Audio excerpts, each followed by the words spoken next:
Very good afternoon, everyone. Please allow us to wait for a couple of more minutes to wait for some more participants to join, and then we will start. Thank you very much.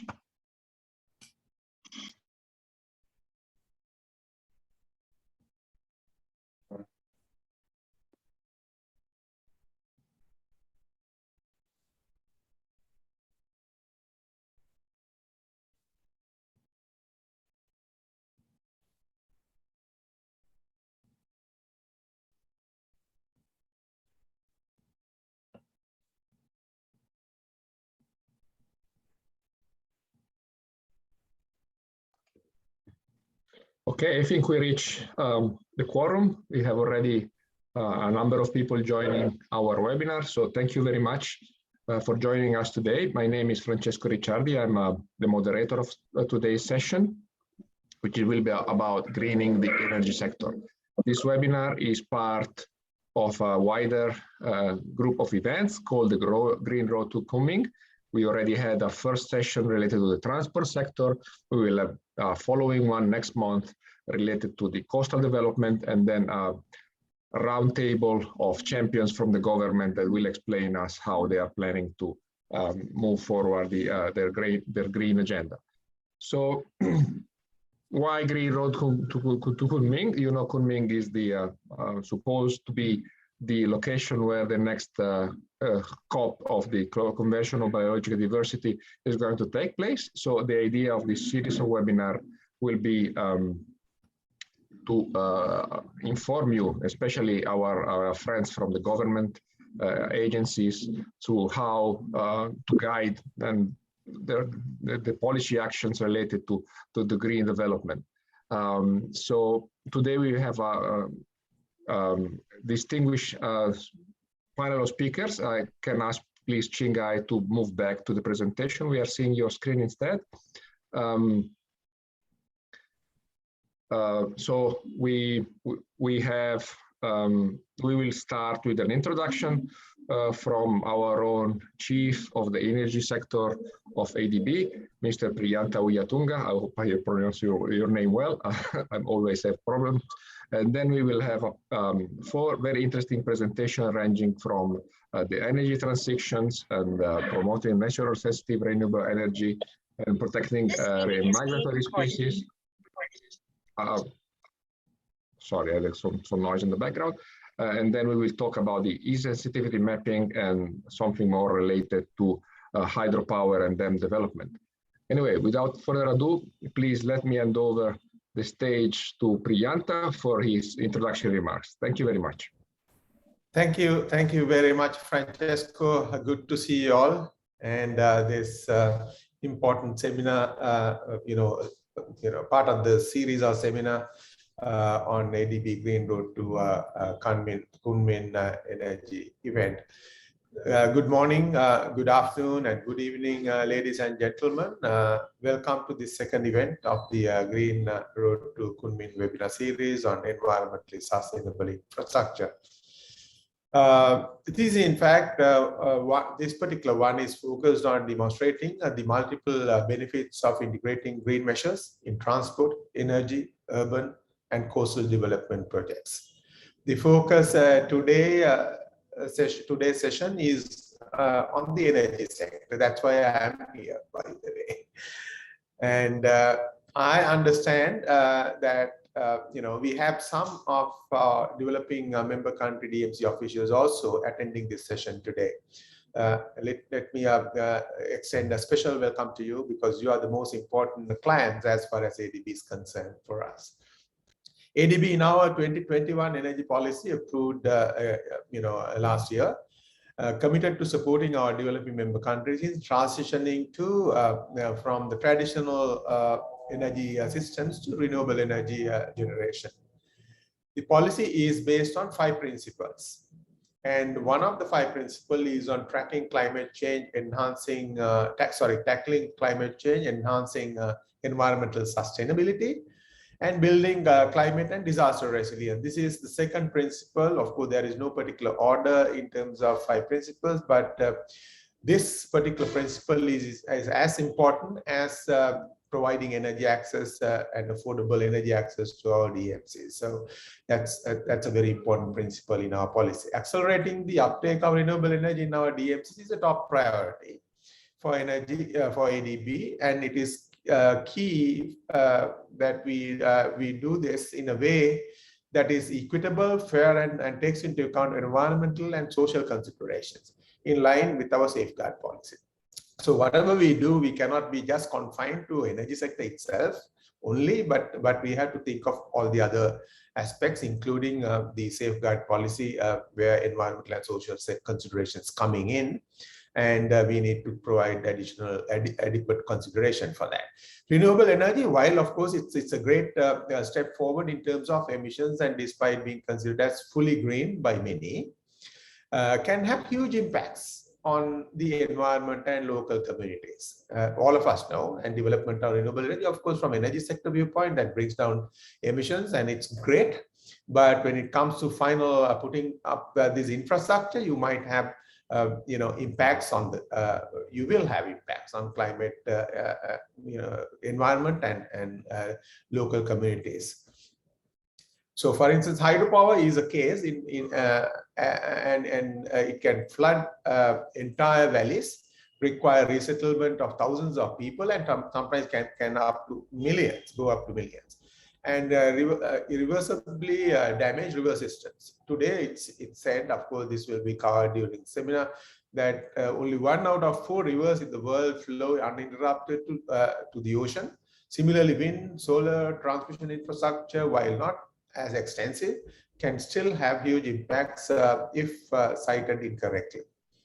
These problems mean projects are often hard to finance, slow to approve, and difficult to construct, all resulting in slow delivery of projects, which in turn increases the risk of missing our critical targets under the Paris Agreement on emissions.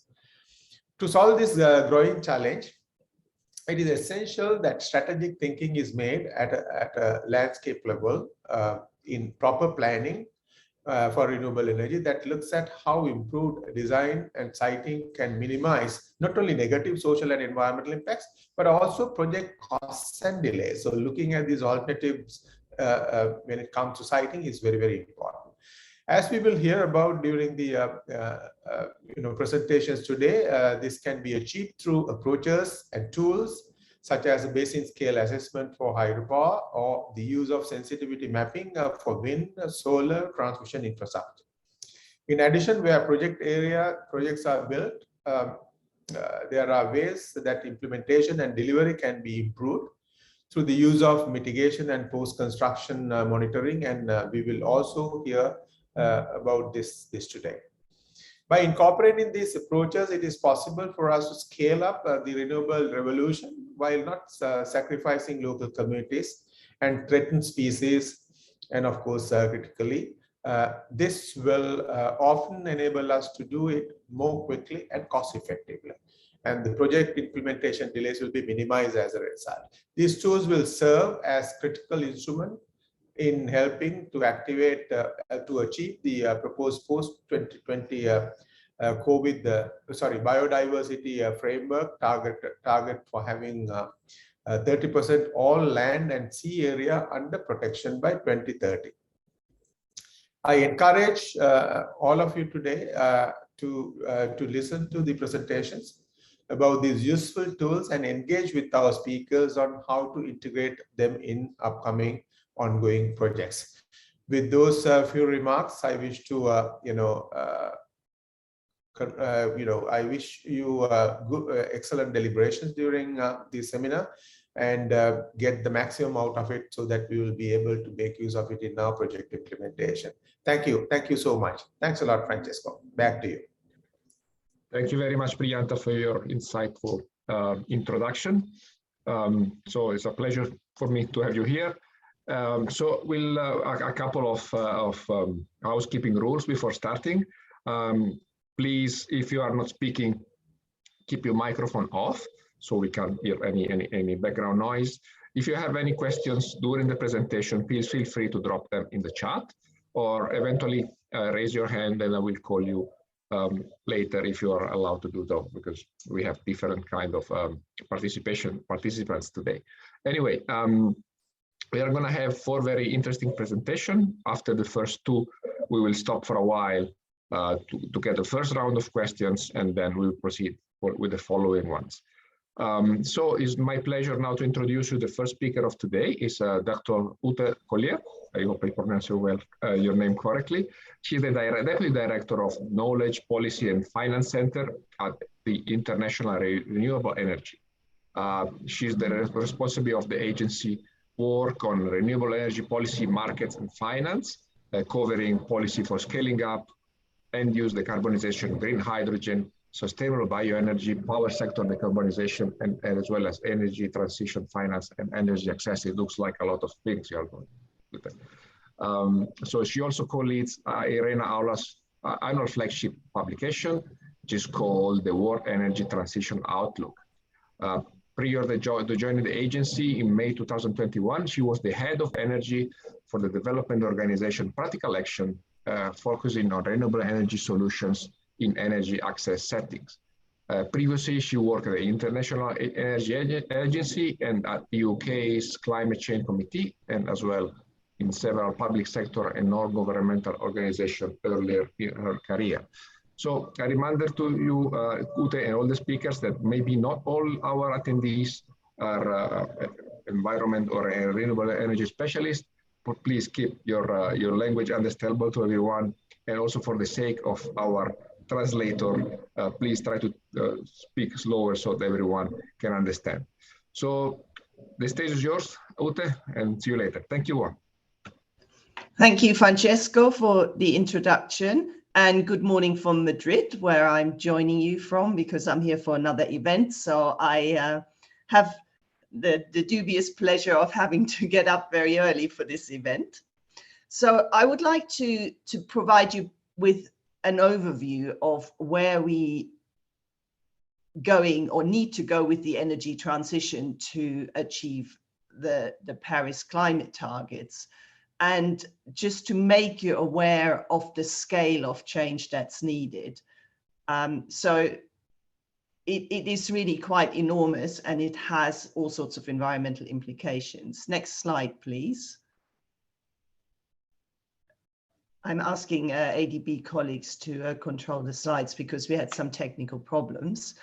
So as Francesco mentioned, we publish the World Energy Transitions Outlook, which is our kind of assessment of what we need to do to achieve the 1.5-degree target, which of course, a lot of the change has to be in the energy sector. So not surprisingly, renewables have to play a major role in this change, but not only renewables. I mean, clearly, and I will stress this again and again, for the environment, the best energy is the one you don't use, really. So energy efficiency is absolutely crucial. We waste energy everywhere. We need to become much better in our industrial processes, in our buildings, in all the consumption, to make sure we use as little energy as possible. Then for the energy we still need, we need to use a lot of renewables. We also need to electrify a lot of the end-use sectors. We probably need to do carbon capture and removal, including with bioenergy, and then we need to use hydrogen, which we need to generate in a clean way, not the way we're generating it at the moment. So 90% of all the decarbonization we need will involve renewables in our view. And that, of course, has a number of implications. Next slide, please.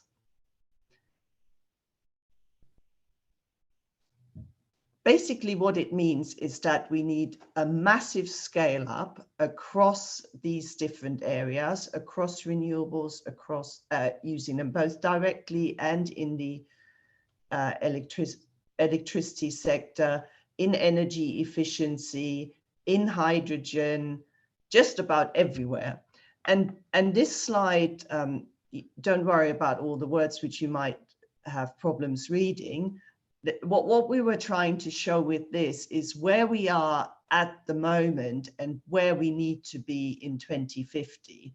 So for example, the top one shows that electricity generation would need to expand threefold by 2050 compared to 2020 levels.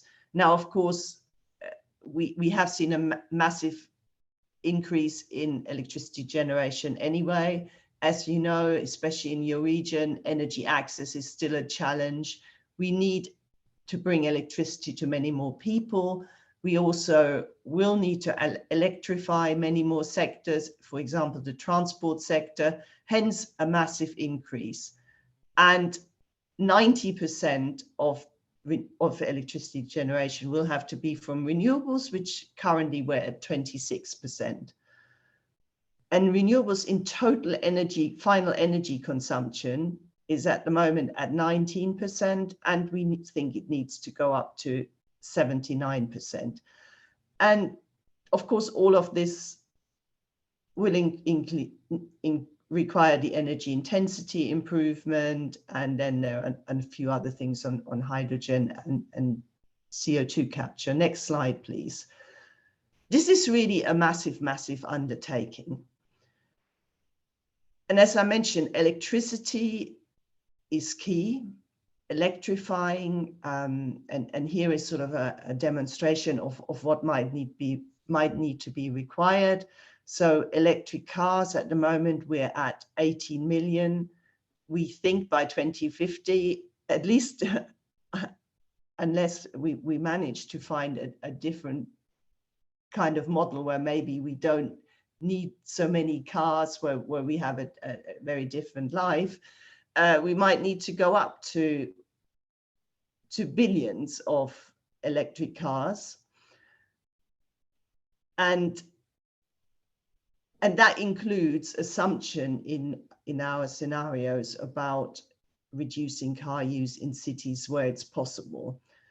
Then there is also electrification in industry and in buildings, moving from natural gas to heat pumps where it's possible. Obviously, in many countries in Europe and generally in the Northern Hemisphere, we use a lot of gas for heating, and we need to get away from that.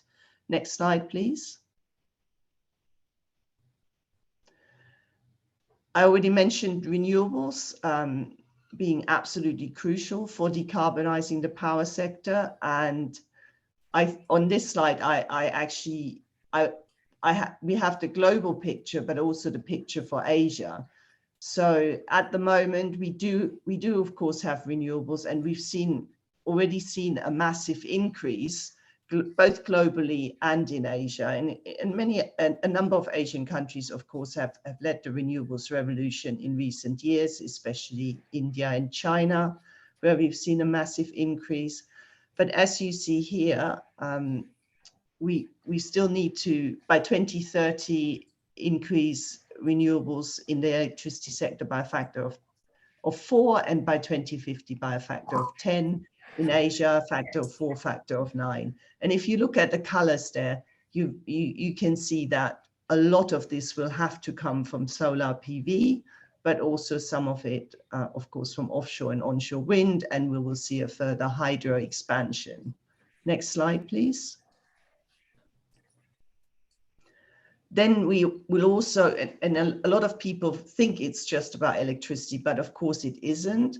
So the direct use of renewables is also very important.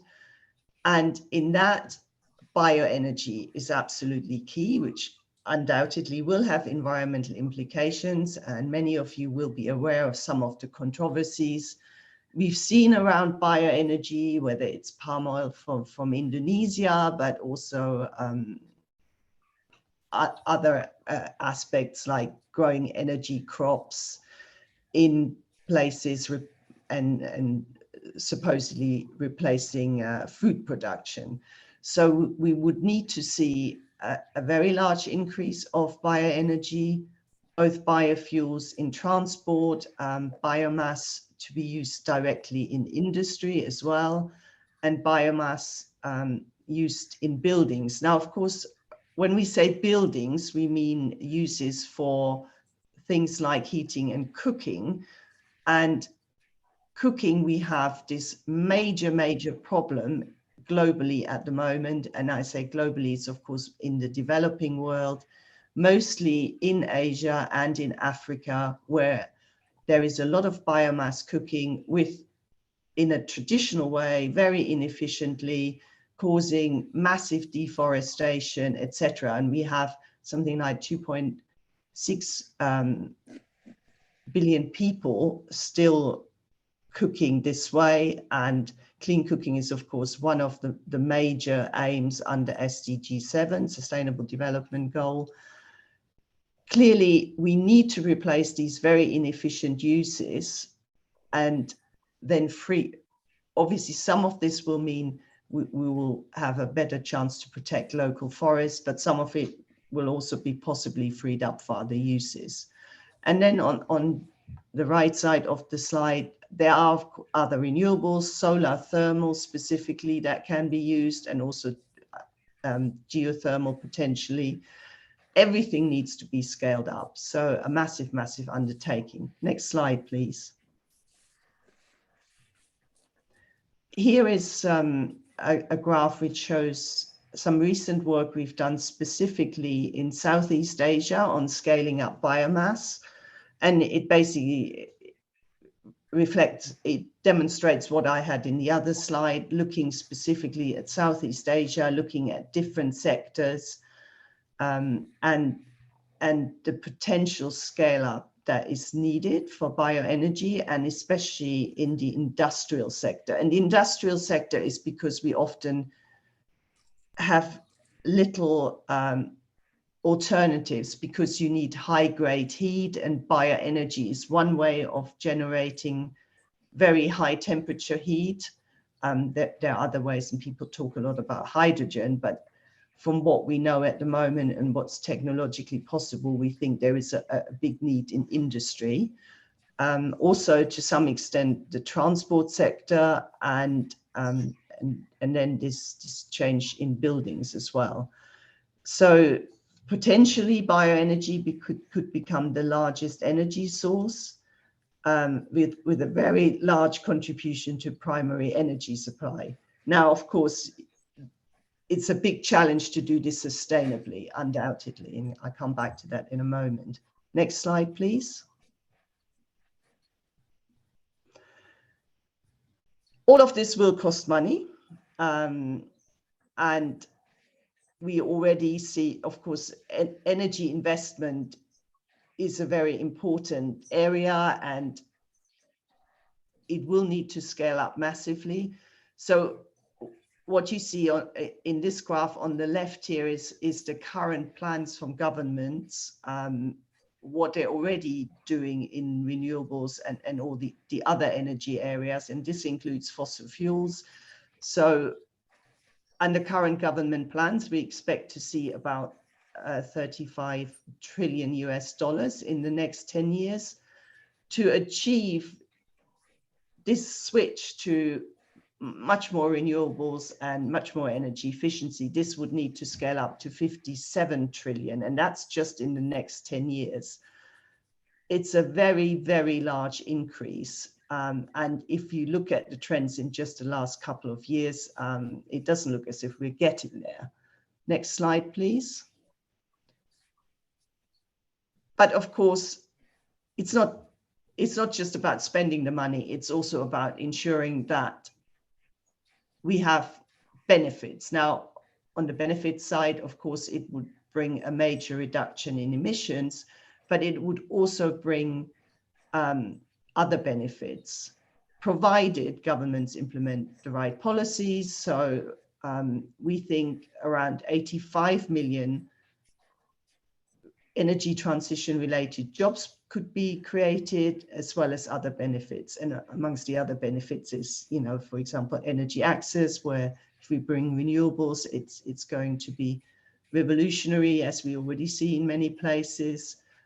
And of course, a reduction in air pollution, which is very important in many places. So it could be a win-win situation, certainly in terms of socioeconomic benefits. Next slide, please. Because what we're already seeing is that renewables-based electricity is already the cheapest power option in most regions. And you see here really very massive reductions in the costs. And that is, of course, why we've seen such a massive increase in solar voltaics. I mean, if you look back 15, 20 years, people were saying, oh, solar is far, far too expensive. We'll never see any big deployment. And of course, we're seeing all countries now focusing on solar, but also not just solar PV, concentrated solar power. We've also seen quite big reductions in wind power costs. So the levelized costs make renewables so attractive that while they used to be heavily subsidized in many countries, we see projects which do not need any public subsidy anymore. Of course, you need to make sure, because you have variable resources, that you change your electricity system, that you have backup, etc. But from that point of view, the picture is actually looking very good. Next slide, please. And just to mention again, energy access, because that is very important in Asia. We've seen a very big increase of number of people served by decentralized renewable energy solutions, because it is the easiest option in many places, especially solar home systems in rural areas, and it's become relatively cheap. We've also seen an increase in biogas for cooking globally, although this is the picture for Asia specifically. It's been fairly flat, but there are very good options there. Next slide, please. So let me then come on to environment and what we're really interested in this webinar. So of course, you know, I come from IRENA, the International Renewables Energy Agency. Of course, we're renewables evangelists, but we really have to ask ourselves, well, how green is this renewables-based energy transition? And I just happened to see something the other day. It was it came in an email, but it was someone had written about the limits of clean energy, looking specifically at renewables. And I mean, this article talked about mining, which is clearly an issue, because we are, you know, we might be going away from coal mining, but for the renewables expansion, we will need many rare materials for which we have to mine, and often the mining is of course done in developing countries with environmental impacts, with social impacts as well, because people aren't treated very well. So there are clearly implications there. Later on, people will talk about the other aspects. If you think about this massive expansion of electricity and renewables, and especially we'll be doing renewables and electricity in areas at the moment where at the moment there is no infrastructure like power lines, etc. If we look, then there is going to be a massive change, which of course will have environmental impacts. And some people seem to just think, oh, renewables are green and that's it. And of course they're not. It's all about infrastructure. Infrastructure will have environmental impacts. There will be environmental impacts because of the materials used.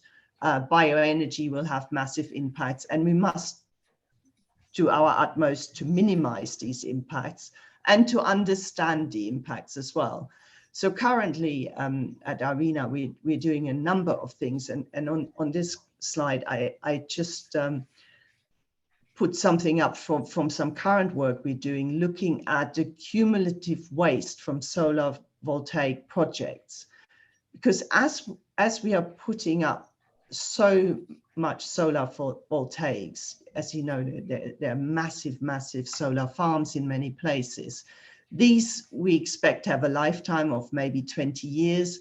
Well, at the end of it, we we would potentially end up with a massive mountain of solar PV waste. And you see this increase here because at the moment, the solar PV we've installed will have another lifetime of, up to the 2030s, 2040s, but then we see this waste mountain. So we're basically working on this, trying to understand, because that's a lot of waste, a lot of potentially very useful materials, but very few countries have thought about what could be done dealing with this waste, what the options are for recycling. So that's a really important aspect.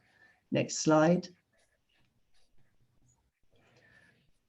So this is the issue around critical materials, where we've looked at, all these things we of course need to mine, lithium ion, cobalt, etc.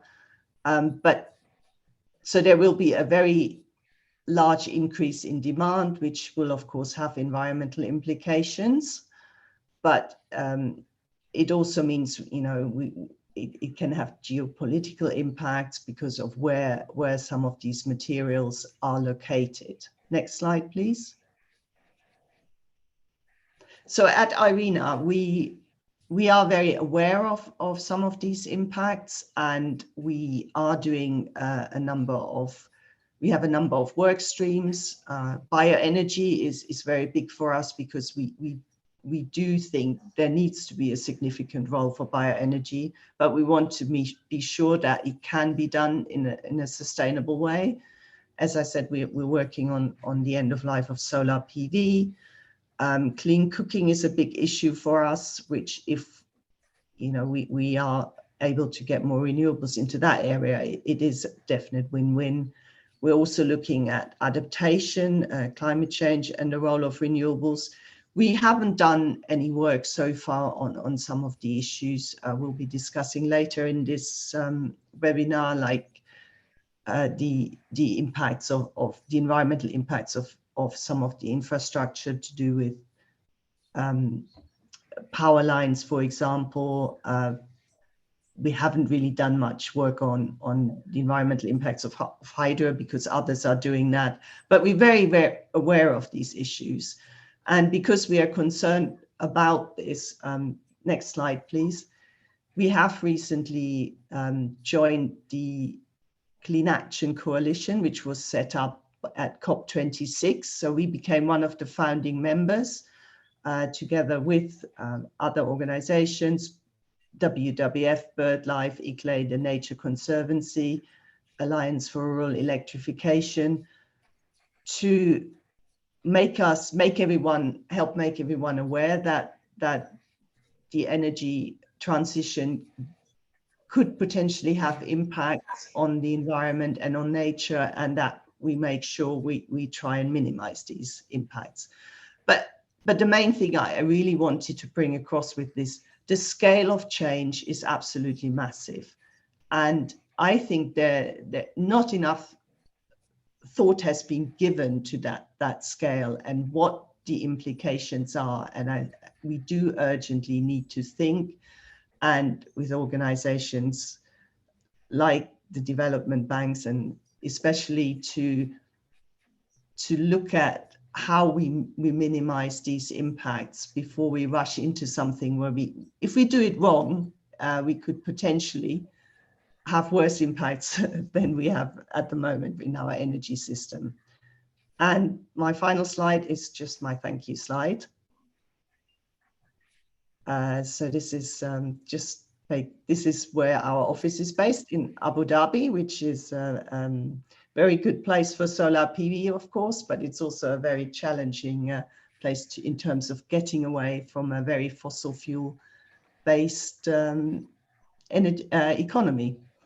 Thank you very much. And I'll pass back to Francesco. Thank you very much, Ute. It has been a very interesting presentation. Really, all these numbers really pop up quite shockingly sometimes, And I'll try to summarize what you said in a few points. So I think you are right that achieving the target that we had of 1.5 degrees will require deep transformation of the energy sector with a massive scale up of renewables that you mentioned, especially solar, wind, and bioenergy. And this, of course, can have multiple benefits in terms, first of all, of emission reduction, and also economic and social benefits like creation of local industry and job, and improved energy access and reduction of energy poverty. However, this massive expansion of renewable will also come with problems, right? We need to be carefully managed to ensure that these environmental benefits are maximized and the negative impact are minimized at the same time. So effective sustainability governance will be the key of this transaction. So thank you very much, Ute. I'll wait for some questions from you for you later. I guess there will be a lot to discuss, and I invite everyone to put the question in the chat so that we can have a nice Q&A session later on. Okay, let me move on our second panelist, which is Dr. Ivan Ramirez, which is currently the head of the avian species team at the United Convention on Migratory Species. He's a biologist with a lot of more than 20 years of international experience, especially in the field of migratory birds, where has worked extensively with institutions, either national level, European and international level, to increase and further avian conservation. So yes, working in Europe, Central Asia, Mediterranean, Micronesian regions, so a lot of experience worldwide, working with governments, many international NGOs, international foundations, corporate entities, and also, for example, working with cement aggregates and also within the food sector. So I also work for a number of foundations like MAVA Foundation, the Arcadia Foundation, ULife, TEPF, and many others. So prior to join the Secretariat of CMS, Ivan has worked at BirdLife International as a senior head of conservation for Europe and Central Asia, coordinating all conservation program and supporting the work delivered by its partners. Okay, so Ivan, over to you for your presentation. Thank you very much. Thank you, Francesco. Hope you can hear me well, and I will now share the screen with you. Okay. Okay, it's coming through. Thank you so much, Ivan. Okay, perfect. So good morning, good afternoon to all of you from Germany, in Europe, where I'm based. I'm really happy to be here in this webinar today. And following on Ute's presentation, I am going to give you a bit of an overview of the impacts, the challenges that we have when we talk about energy and the impact on migratory species, because this is where I am working now at the convention, and where I think there is a lot of issues to discuss and things to learn and work collaboratively. So very quickly, this is a summary of the topics that I will be touching upon, about the CMS, about some specific issues on the Asian region, and the role of the Energy Task Force, that's what ETF stands for, and how do we see the next challenges are. So I am assuming that some of the participants in the webinar today are familiar to the Convention on Migratory Species, but very quickly a slide to show you some quick facts about this MEA. This is a multilateral environmental agreement of the United Nations. It is the only global treaty dealing with migratory species, not only birds, but also mammals, fish. And at the moment, we have 132 parties or countries, plus the European Union.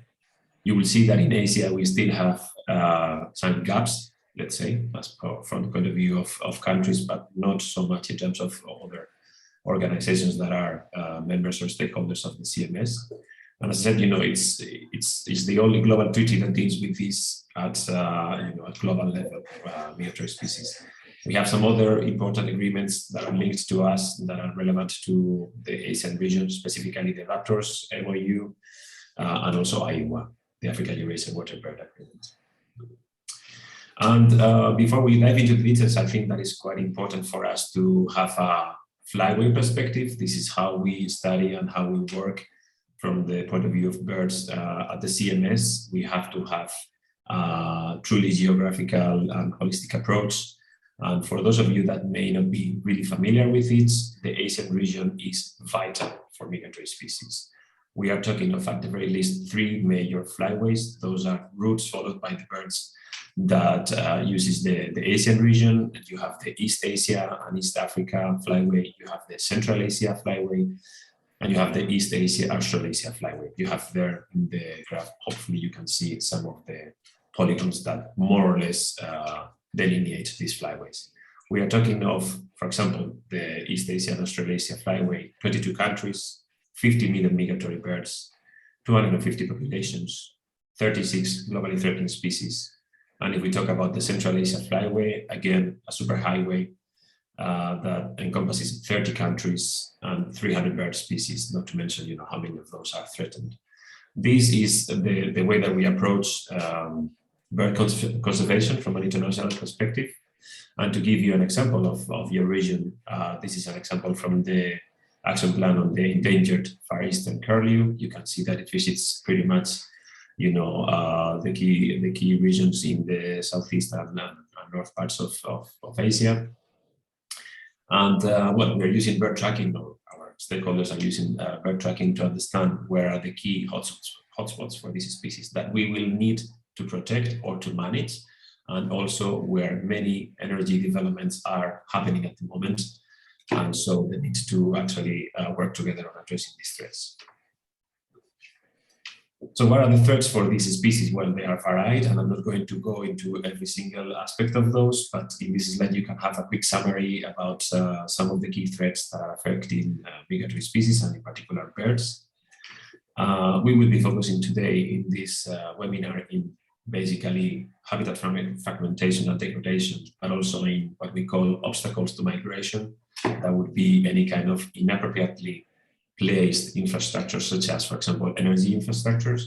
But of course, these are just 2 of many threats that are affecting migratory species and migratory birds in Asia that we need to account for.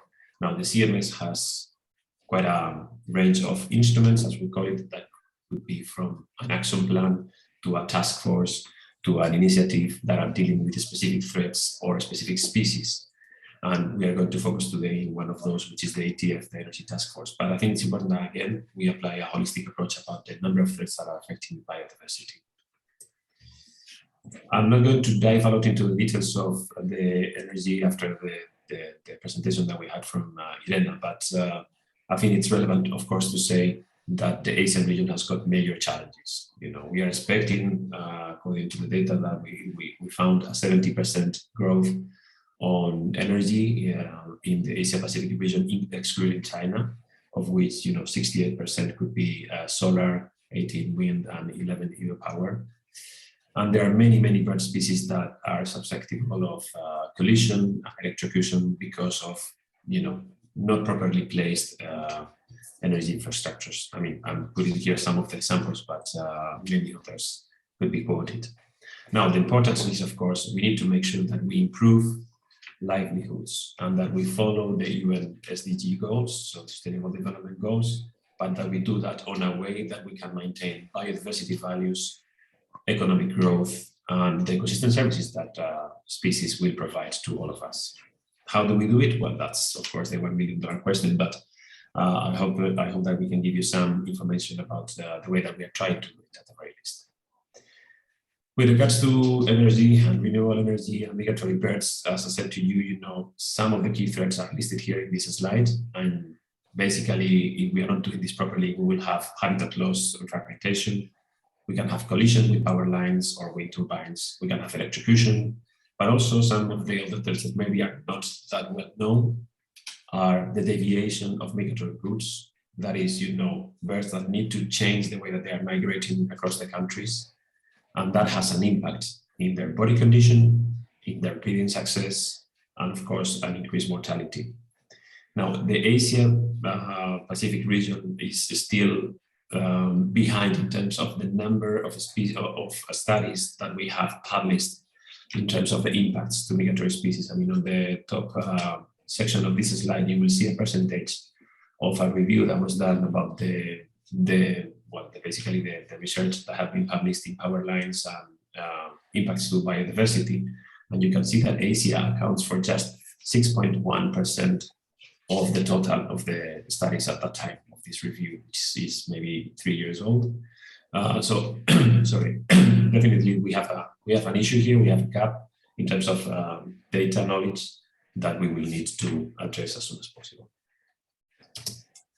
And this is also a very relevant issue to the CMS parties. And I have here 2 or 3 slides to give you a bit of a summary about what parties are reporting to us in the Secretariat.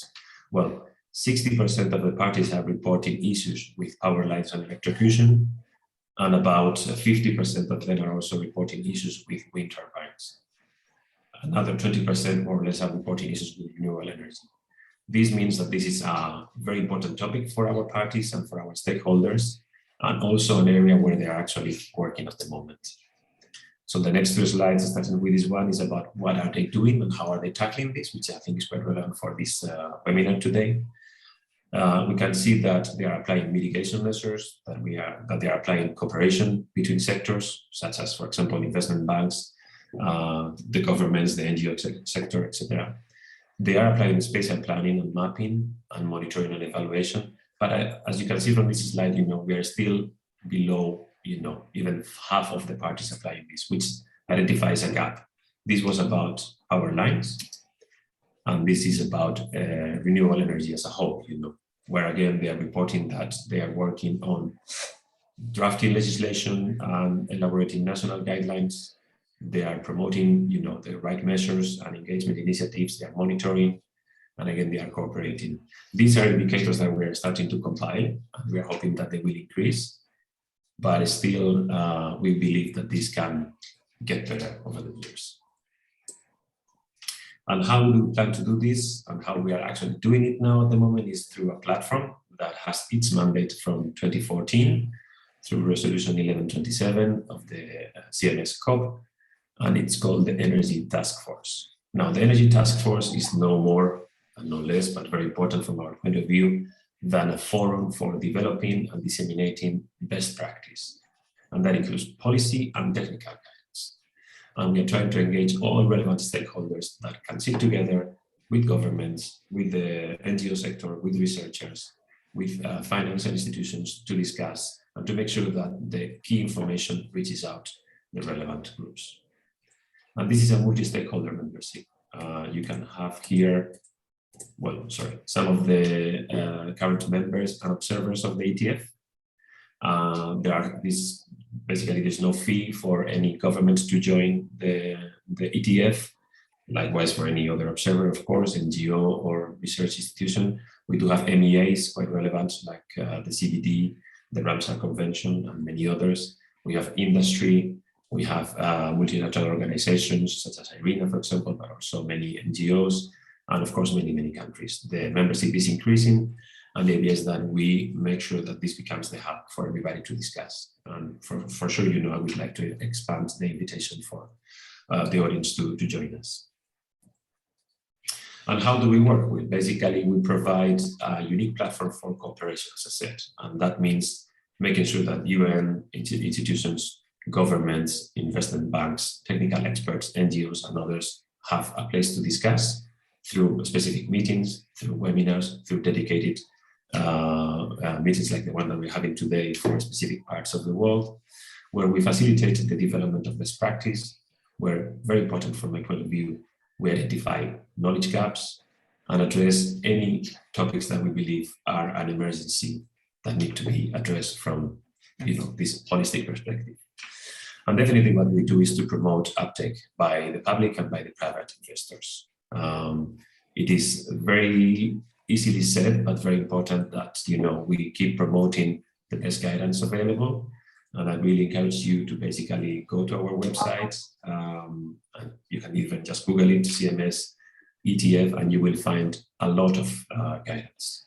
I mean, this is some of the topics that we cover and that are available for free, of course, in the CMS website, but we cover guidance on wind turbines, on power lines. We have specific case studies. We deal with mitigation measures. We deal with safeguard policies.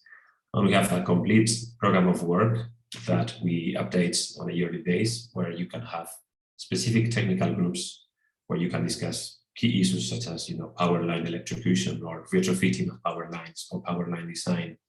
You can discuss it for specific species. For example, there is a technical group working only with raptors electrocution.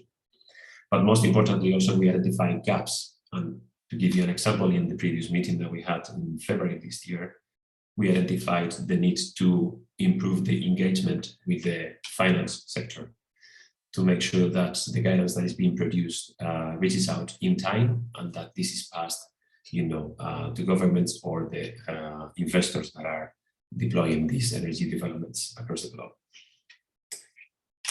These are some of the examples that we are promoting through the ETF.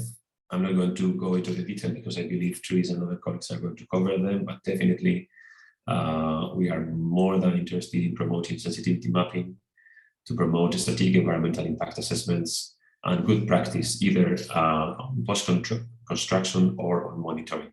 There is a lot of things to be done already with existing grids that need to be fixed or mitigated, and there is a lot of guidance out there to be able to be shown to promoters and to governments, and we will definitely encourage you to use it. But also, of course, from the point of view of planning, it is very important that this counts on the best information available before deciding on where to locate the next power line, the next wind farm, etc. And again, I want to go into the details here, but I just wanted to mention some of the achievements to date and some of the guidelines that you can find.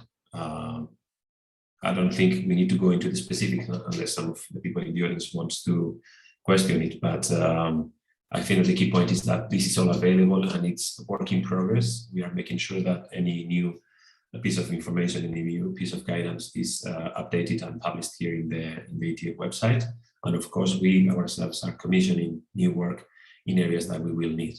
And this could be, for example, the case for the Asian region, if we would understand that this is a gap.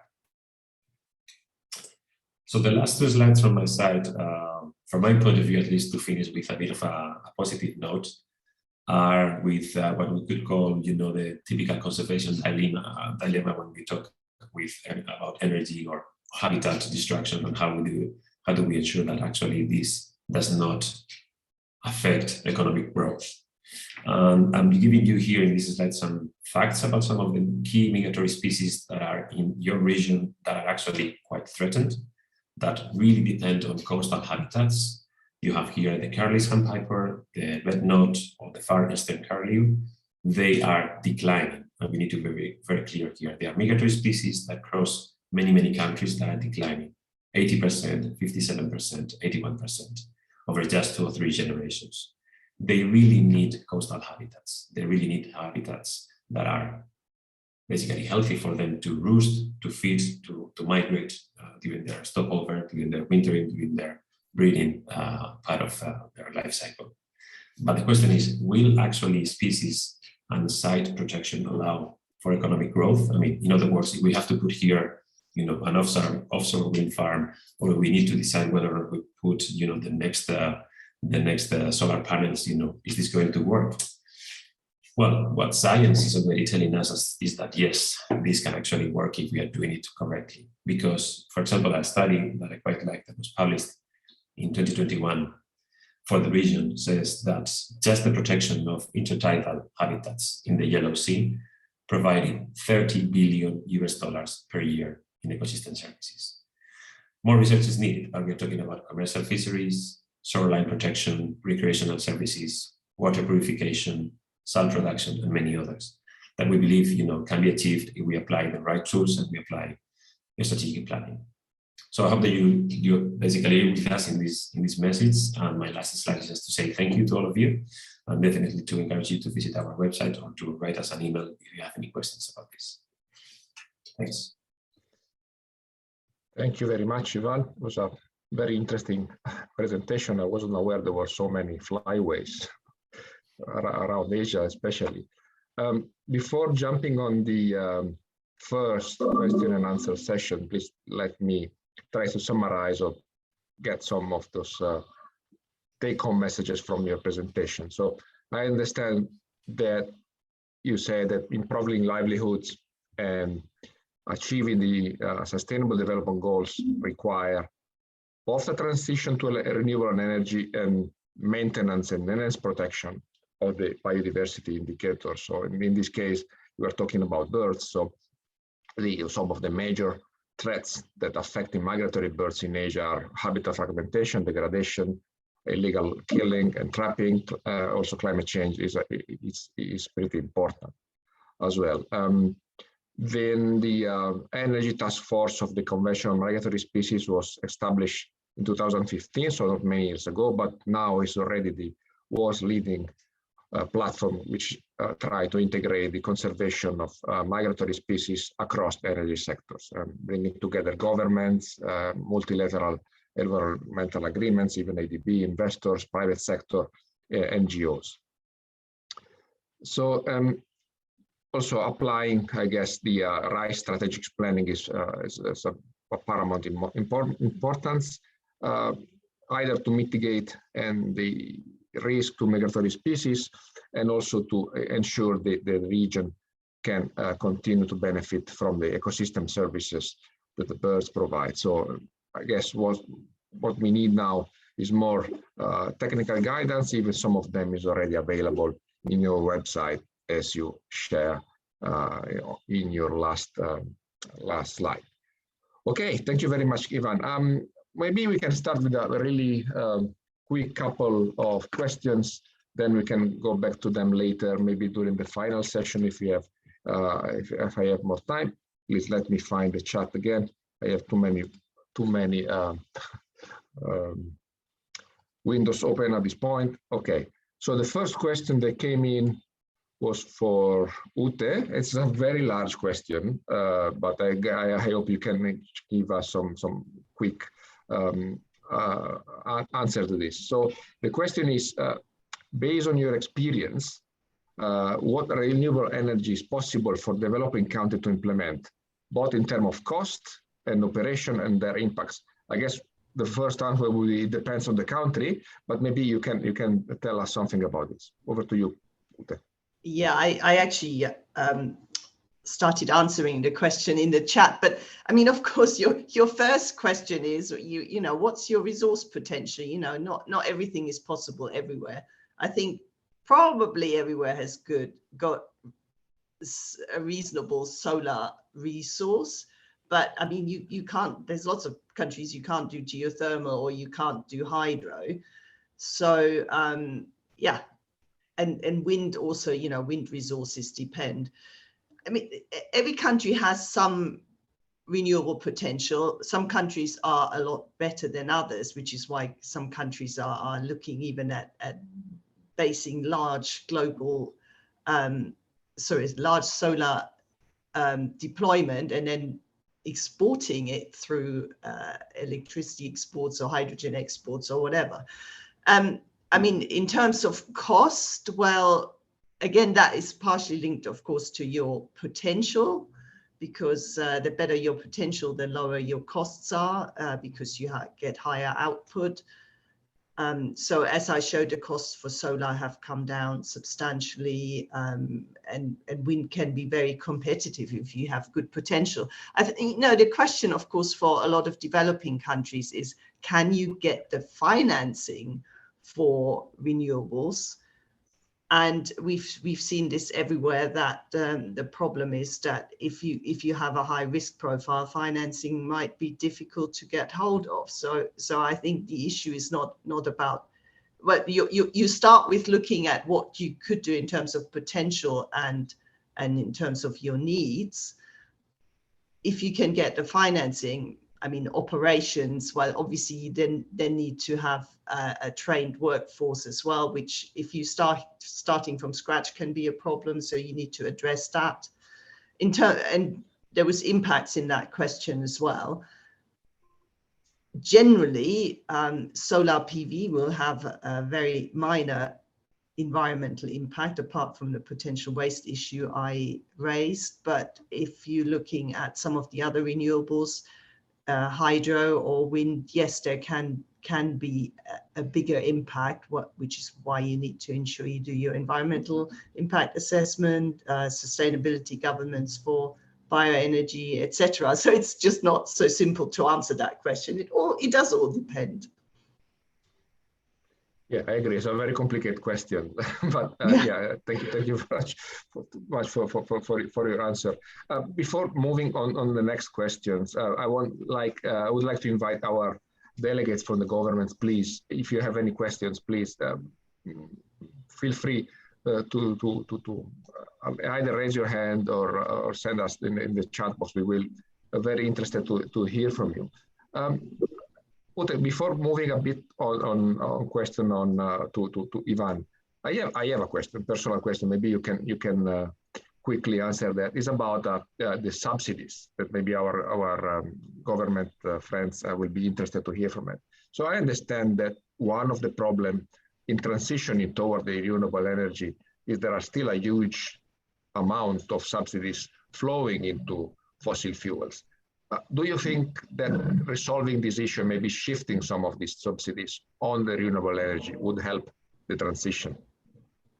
Yes, of course, it will help. I mean, the problem we have, well, first of all, we all know that the external costs on the environment generally, but also in terms of CO2, are not accounted for in most countries when we talk about fossil fuel consumption. Apart from, I mean, some countries have carbon pricing, but that is very rare. Instead, we see countries actually subsidizing fossil fuels, whether it's petrol or it's LPG for cooking or whatever.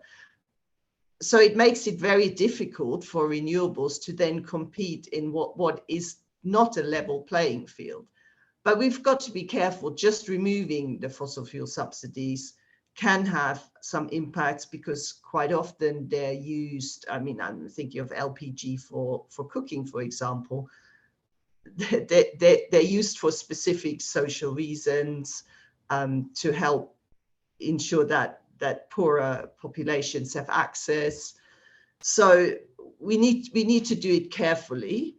But of course, it helps, and it's not a good idea to subsidize fossil fuels when fossil fuels cause all these problems. Yeah, I tend to agree. It's not only fossil fuels. There are a number of harmful subsidies that unfortunately are out there that are really going against all the environmental target that you said.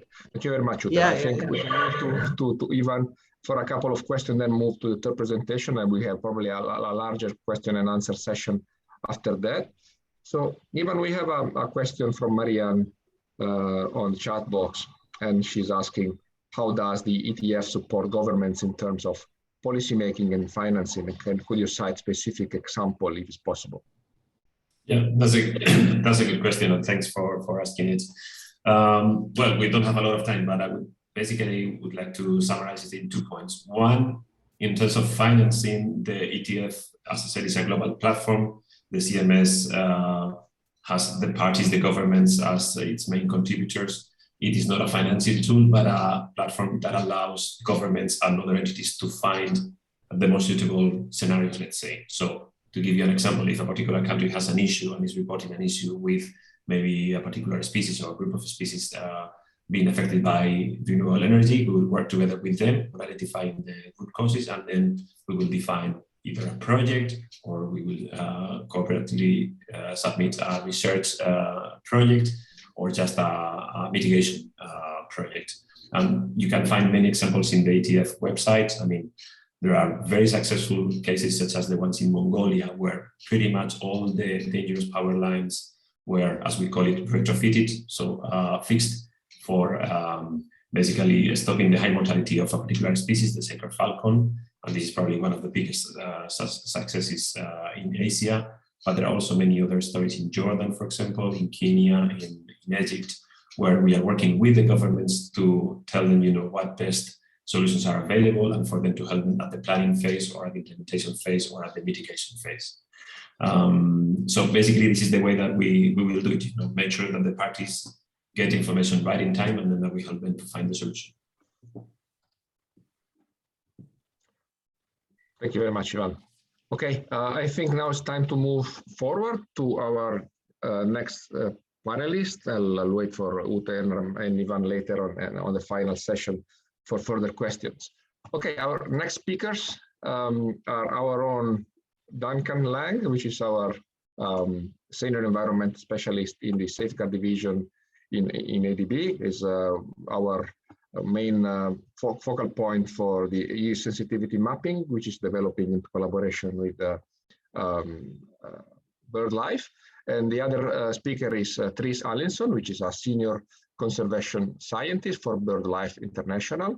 He oversees the BirdLife work on the impact of energy infrastructure on birds, and is world expert in development of spatial planning tools to facilitate responsible energy expansion. So he works closely with government, international financial institutions, and the energy sector to ensure that avian data are effectively integrated within the renewable energy planning process.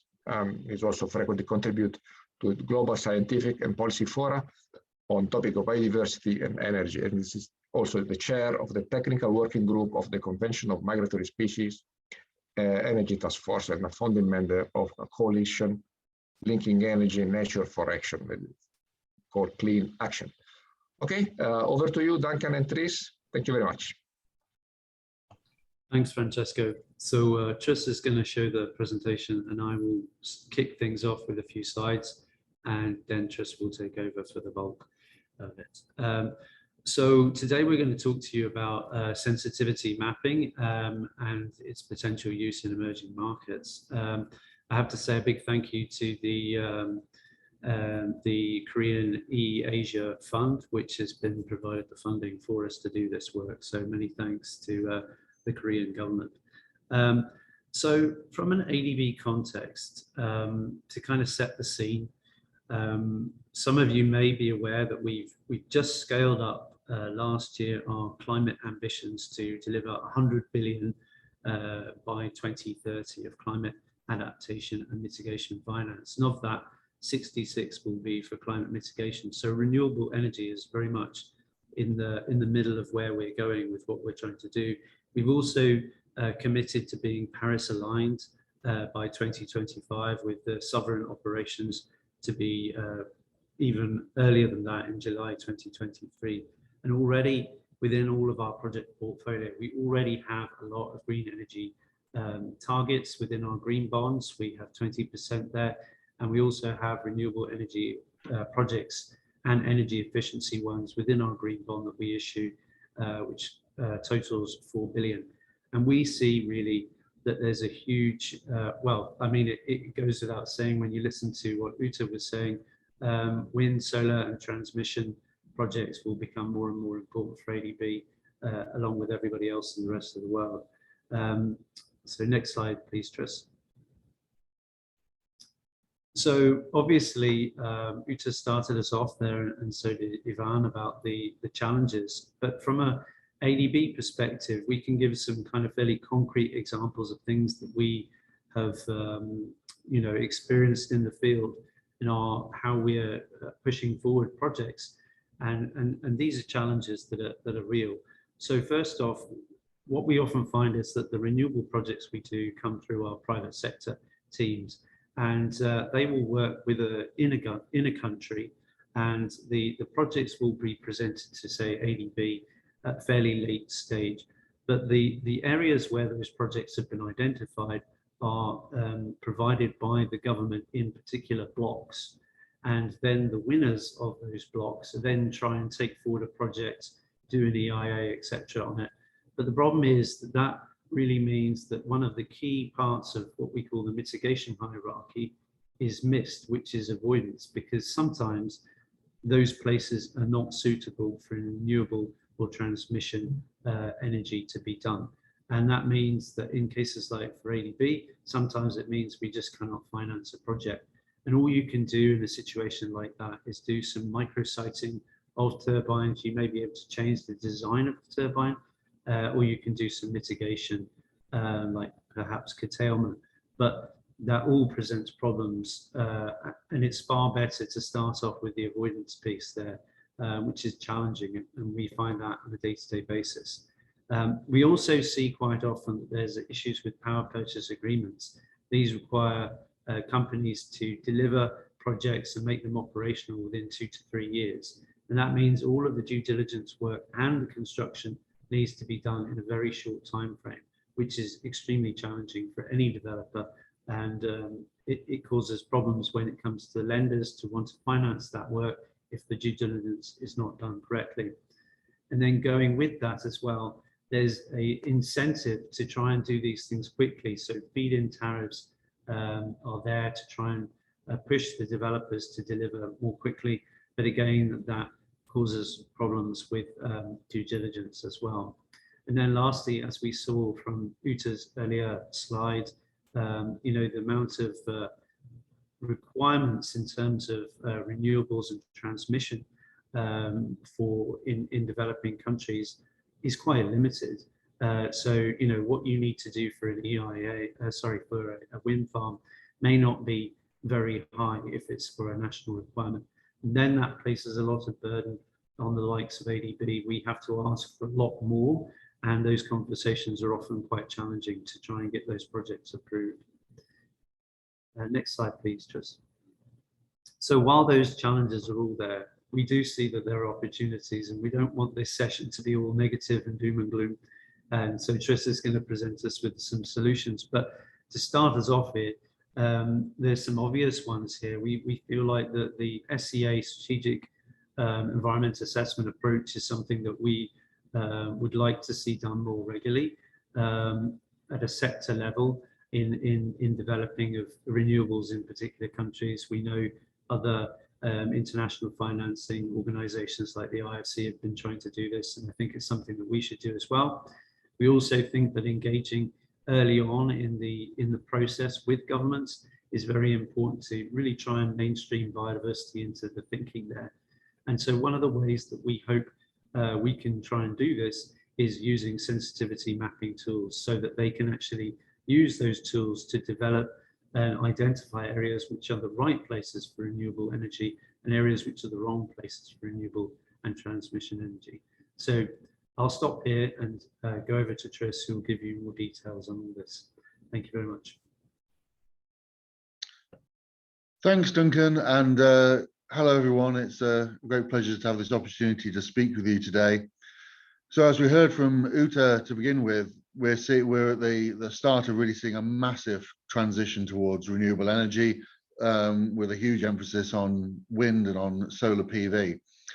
And one thing that it has to be said about renewable technologies is these are space intensive. They take a much larger footprint, as you can see in the graph there, for things like solar and wind compared to traditional forms of energy production. So we're going to require many millions of square kilometers of land and sea globally to meet our needs for wind and solar. And it's been calculated in doing that, we're going to need to more than double the amount of power lines that are on the planet. So this is really a huge infrastructure challenge that the world faces, with a huge amount of new infrastructure needed around the world. And if poorly sited, that renewable energy infrastructure could have really significant problems and undermine the green credentials that are at the heart of renewables. So there's some research being done by Joe Kaiseka and his team at the Nature Conservancy, published recently. And they looked at the targets for solar and wind that have been set in the Paris Agreement. And they were able to see that if renewable energy developments were sited purely to maximize wind and solar resource, so that's to say we put the wind farms where it's windiest and the solar facilities with the greatest solar radiation, then this would jeopardize over 11 million hectares of natural lands globally, including over 3 million hectares of key biodiversity areas. These are the areas of most significance for maintaining biodiversity on the planet, and indeed put at risk the ranges of over 1,500 globally threatened species. And perversely, that loss of natural habitat would release over 400 million tons of stored carbon, so massively undermining the climate change targets. And no group is more at risk than birds. Many species of bird are particularly susceptible to collision with power lines and with wind turbines. There are even some species that are at risk of collision with solar facilities. And then there were also collisions of displacement, of electrocution with badly developed power lines, and etc. So there really is a very significant problem, and it's particularly an issue in emerging markets. So too often in emerging markets where there's weak nature legislation, renewable energy development is targeted at areas where it's thought that it's easiest, basically in landscapes that are perceived to be empty. So we're seeing development in places like the Caatinga of northeast Brazil, the Thar Desert in India, and the intertidal mudflats of Southeast Asia in places like Vietnam. But these are not empty lands waiting for development. These are actually incredibly threatened ecosystems containing incredibly rare at-risk species. And right now, there's a huge amount of concern about a wind farm that's been developed in Brazil, a site called Canada Swan being developed by Voltalia, that is being put right at the center of what is the only known place on the world for a endangered species of parrot called the Lear's macaw, and huge concerns there that this could cause this species to move towards extinction. An even more serious situation has unfolded in Rajasthan in India. So Rajasthan has become really the last viable home to the great Indian bustard, a species that has declined for many reasons. But right now, the greatest cause of mortality of the great Indian bustard is collision with power lines associated with new wind and solar development. So this species is particularly susceptible to collision. It's the world's heaviest flying bird. It has very restricted visual field in the direction of travel. They really don't do well around power lines. We're seeing probably between 15 and 20 fatal collisions a year to a population that is now probably less than 100. So unfortunately, global extinction is now looking increasingly inevitable and increasingly imminent. And, this is something we should be very concerned about because, we risk losing a species to poorly planned renewable energy before any species is actually any bird species actually become extinct because of climate change. And that's that's something that will definitely be used by opponents of climate change and renewable energy as a stick to beat renewables with, if that's allowed to happen. And the really important thing to say is it isn't necessary that this happens. So there is ample scope to avoid sensitive locations. The great thing about wind and solar is these are really widespread resources. Plenty of the Earth's surface is viable for wind and or solar, and wind farms and solar facilities can be readily integrated into landscapes of low ecological value, such as existing agricultural and industrial sites. And actually, even in India, which has ambitious targets for renewables and obviously many competing land use demands, analysis has shown that there's 12 times the land needed to achieve all of the country's solar and wind goals, simply using degraded lands with low social and ecological value. So it isn't that, unfortunately, the great Indian bustard would be a unfortunate but necessary victim of our need to move to renewables. It was just the victim of bad planning. We're going to have to, in order to achieve these goals, start to ensure that we're sort of focusing the development of renewables in landscapes that are already urban and industrial.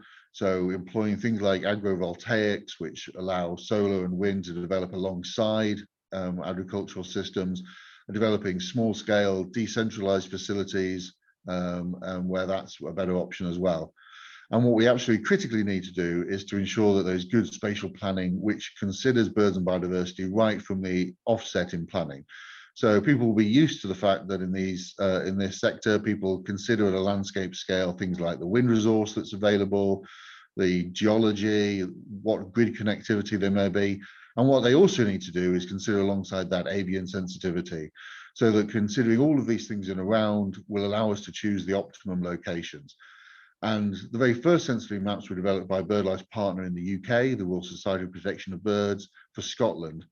They developed this map with the darker areas showing the areas which were inappropriate for wind development because of bird sensitivity, and the lighter areas where wind could be developed.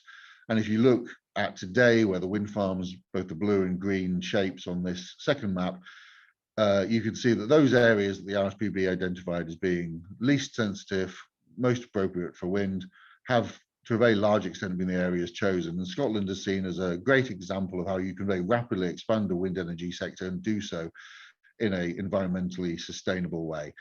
And BirdLife has since become the expert on developing these kinds of maps. I mentioned the great Indian bustard. We've recently been working with IFC They're keen to continue investing in wind and solar in Rajasthan, but they don't want to contribute to the decline of the Great Indian Bustard. So we worked with them to map the distribution of Great Indian Bustard so we could come up with an investment map for them, which showed those areas where they shouldn't be investing, those areas where they can invest, but they would need to consider high levels of mitigation, and those areas that should be safe to invest. And now IFC are using this to underpin their investment portfolio in the region and working with other lenders in the region to try and get them to adopt these systems as well. And that brings us on to the thing we're most excited about at the moment, which there's the new tool that we're developing alongside ADB, which is AVASTEP. So AVASTEP stands for the Avian Sensitivity Tool for Energy Planning, and the STEP is also sort of an allusion to the fact that this really has to be the first step in sustainable energy planning. And what this tool will show is an assessment of avian sensitivity in relation to wind energy, both on and offshore, to photovoltaic solar, and also overhead power lines, both high voltage transmission lines and low voltage distribution lines. We've developed this map in the first instance for 4 key emerging energy markets in Asia: India, Nepal, Thailand, and Vietnam. But the hope is that this tool will become a global resource that we can expand around the world. So our longer term ambition is to expand AVASTEP around the world and to make it the preeminent tool for renewable energy planning globally. We'll launch AVASTEP at the Asia Clean Energy Forum in June, and I look forward to meeting you all again then and be able to show you the working tool. And then we hope, as I say, to expand it around the world. So particularly to expand it elsewhere along the Central Asian flyway, countries such as Uzbekistan, Mongolia, Sri Lanka, but ultimately globally, so that it becomes part of the standard process for sustainably developing renewable energy, that tools like this have been used as a precursor to large-scale development. So I think I'd better wrap up there and hand back from there. Thank you very much. I look forward to answering questions in a moment. Thank you very much, Tris, and Duncan. Is a very exciting tool. I think I really look forward to see this tool in action. Let me, before moving on, try to summarize some of the messages that you guys have tried to show us today. So the first, I would say that if is not properly planned, the global expansion of renewable energy can have significant impact on biodiversity, especially birds that are very sensitive, as some of your photo really highlight. But luckily, there is a scope to avoid this impact, and maybe choose different location for wind and solar, which are widespread resources and can be integrated into a landscape where maybe the risk is lower, like industrial or agricultural sites. Some of the tools, like the AVASTEP that you show at the end, can be used to assess this kind of sensitivity at a very early stage of the process. So this is the best way to ensure that impact are avoided, and we can really move to a green, clean energy transition. Okay, before moving on the next speaker, I would like please to remind the speakers again that not all of us is a native speaker, and our translator are sometimes struggling if you speak too fast. So please try to keep your voice clear and slow as much as possible, so everyone can understand better. Okay, please let me move to our next speaker, which is Alison Joubert. I don't know if I pronounced correctly your family name. She's a director and senior consultant for Southern Waters Ecological Research and Consulting, and she has background in ecology, environmental flow assessment, multi-criteria decision analysis, and environmental resource economics. She has very experienced, more than 30 years of experience in development, evaluation, and analysis of scenarios and environmental data, also statistical, this multi-criteria decision analysis and economic resource economic approaches.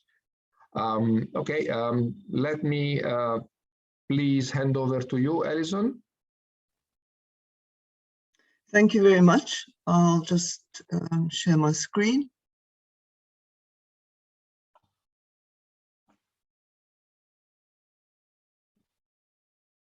Sorry.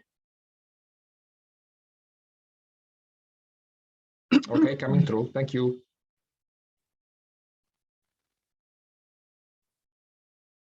Right, can you see my screen? Yes, all good. Thank you. Okay, except it's not moving now. Yeah, okay. Hello, everyone from Cape Town in South Africa. Good morning and afternoon to everyone. I'm going to speak about the benefits of using functionally based river basin assessment tools for ensuring sustainable hydropower.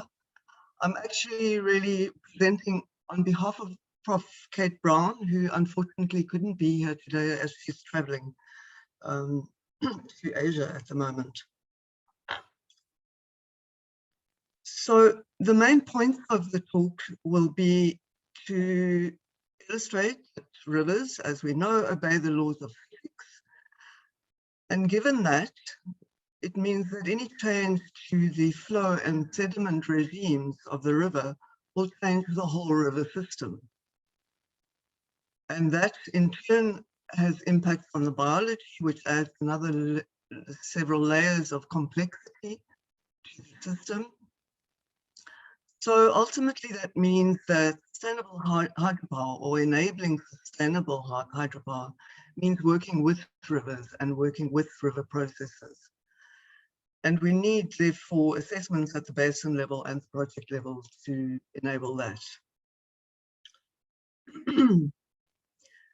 So, as we've said then, rivers obey the laws of physics, meaning that, in simple terms, there's no other way that you can change the flow regime from the top annual hydrograph in blue to the yellow annual hydrograph in yellow, for example, or from this is a sort of a month hydrograph in gray there, from that to a peaking power hydrograph. You can't make those changes in the flow regime and then expect the river to be the same and to behave in the same way and to have the same processes and to enable the same ecosystem services.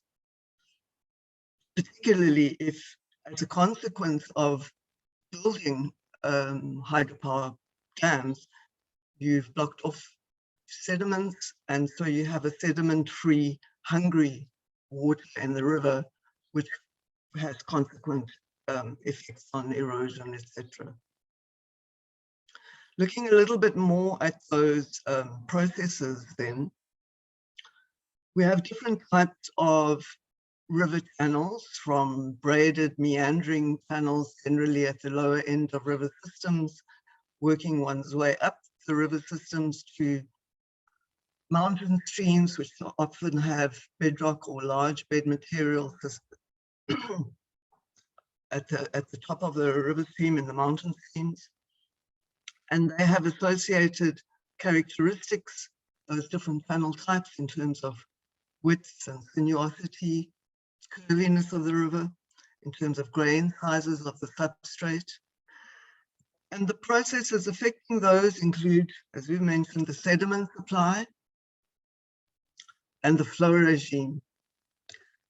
And then also the surrounding topography of the basin, in terms of the valley gradient and the degree to which the river might be confined, for example. So again, one can imagine if you change any one of these components, sediment supply, you will change the nature of the channel. If you change the stream flow, you'll change the nature of the channel. And if you change the two, both of them, you will have consequent impacts on the type of channel and its characteristics. These characteristics, grain size, the channel width, the channel depth, the stream gradients, occur in different spatial scales and across different time, changes in them occur across different time scales, from very short to over centuries, where the stream gradient with the evolution of a river over long periods, the stream gradient may change. And again, making changes to the stream flow or the sediment supply can impact the speed at which these different processes may happen and the interactions between those different processes.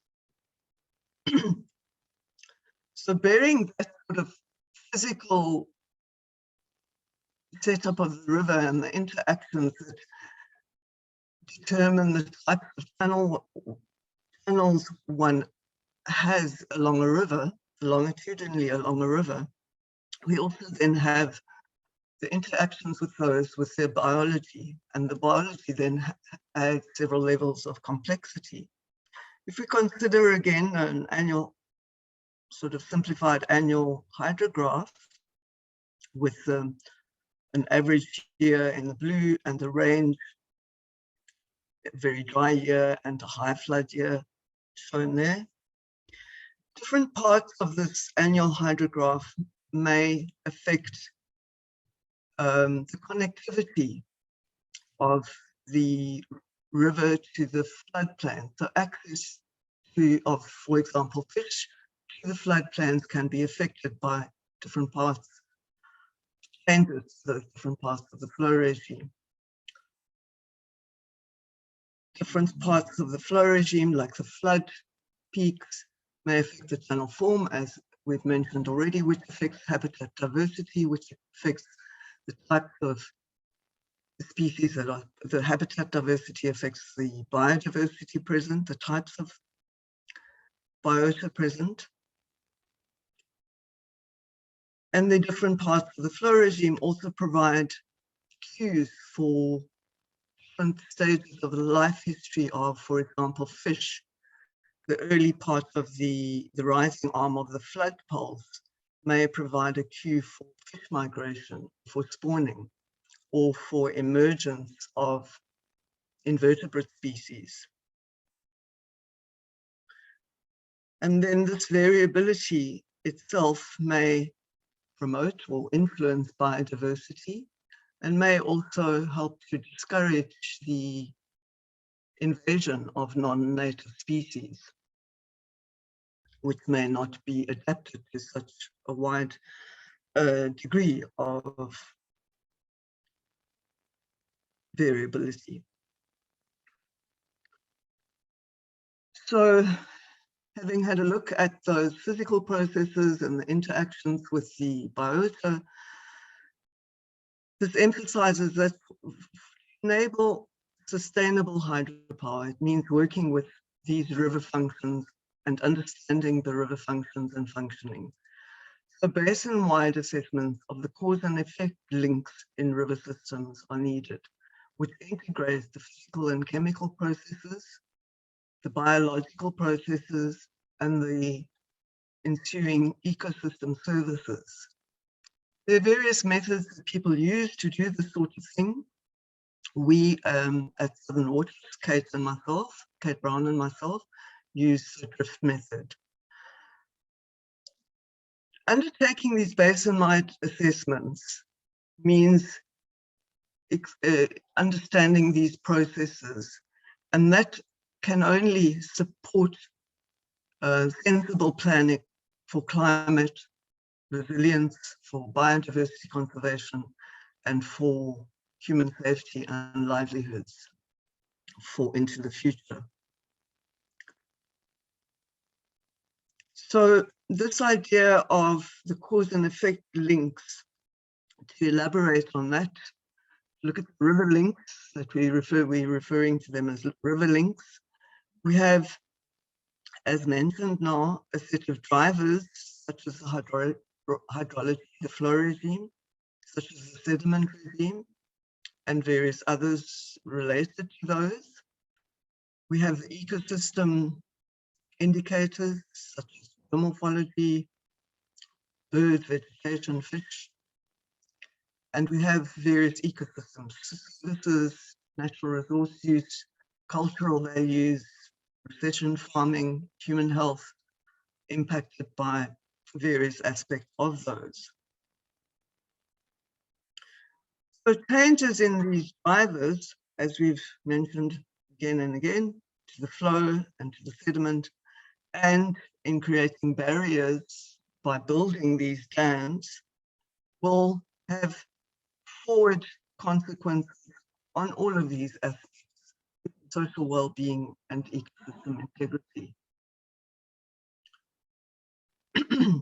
So as part of the understanding of the impacts of the potential impact of hydropower, one needs to clarify what these linkages are, including aspects such as what type of harvesting methods, so management aspects, and including feedback loops from natural resource use to the ecosystem.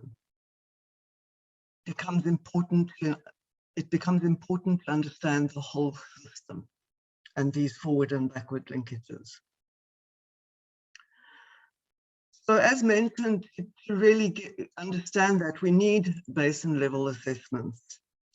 And here is the important thing is location, location, location.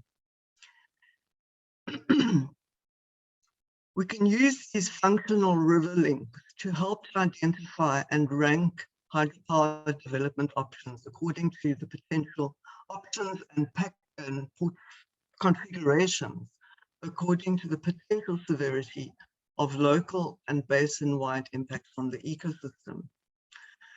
Take an example from the TNC and simplified it a lot for the Coatzacoalcos Basin in Mexico, excuse my pronunciation, where we have the current system, the baseline, and two potential future options for configurations of hydropower projects for the whole basin. And for example, option 1 and 2 may have the same energy yield. Both of them will have impact on the flow regime, but for example, impact for option 2 may be lower. And then for the sediment and boat, option 1 may impact 75% of the basin, whereas option 2 may impact, say, 10% of the basin. So it's really important to get a basin-wide view of potential futures and future configurations, so as not to consider one project at a time, cumulatively being assessed one after the other. It's important to get these plans for the future. And what I didn't show in any of these slides in particular, also to consider source to sea. We're talking about a basin here, but it's really good if one can to have a whole source to sea assessment of the river basin, as these changes, potential changes to the flow and sediment regimes obviously can have consequences on the estuarine functioning, on the near shore and inshore functioning of the coast, and on the fisheries associated with those estuaries and inshore areas. So looking at these basin-wide assessments, it becomes relevant to set the sustainable development space one envisages, not society envisages for that basin.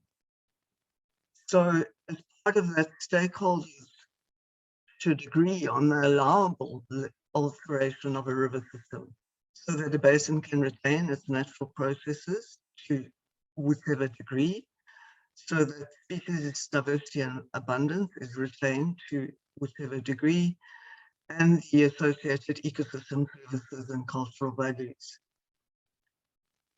So stakeholders need to agree on the allowable degree of alteration while allowing for the associated agreed level of development society wants for that basin.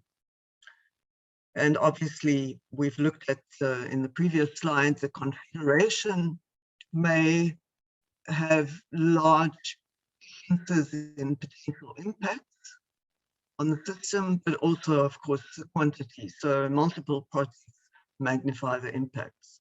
So the projects illustrated here may constitute an agreed upon sustainable development space, allowing for development, but also retaining the essential processes. Whereas if it is increased considerably, you no longer have a sustainable river system, enabling processes to continue, including the ecosystem resulting from them. Obviously, one also needs to look at the individual project level within these basin-wide assessments. If the project is considered further, we need to look at ways of minimizing the impact of an individual project on the flow of water. So if we're going from, as you saw on the slide earlier, that kind of normal flow regime to a peaking flow regime, we need to look at ways of reducing those impacts. For example, in the dewatered reach, we need to maintain seasonal flows, even though they may be very reduced. And then downstream of the tail race, we also need to maintain seasonal flows and avoid releasing peak flows directly into the river as far as possible through, for example, baseload power generation or re-regulation dams, or at least reducing the size of the peaks relative to the size of the kind of natural daily variability of that river. We also need to, besides minimizing impacts on flow, try to minimize the impacts on the flow of sediment. So a channel may be considered stable if the sediment load and size is in balance with water flow and river slope.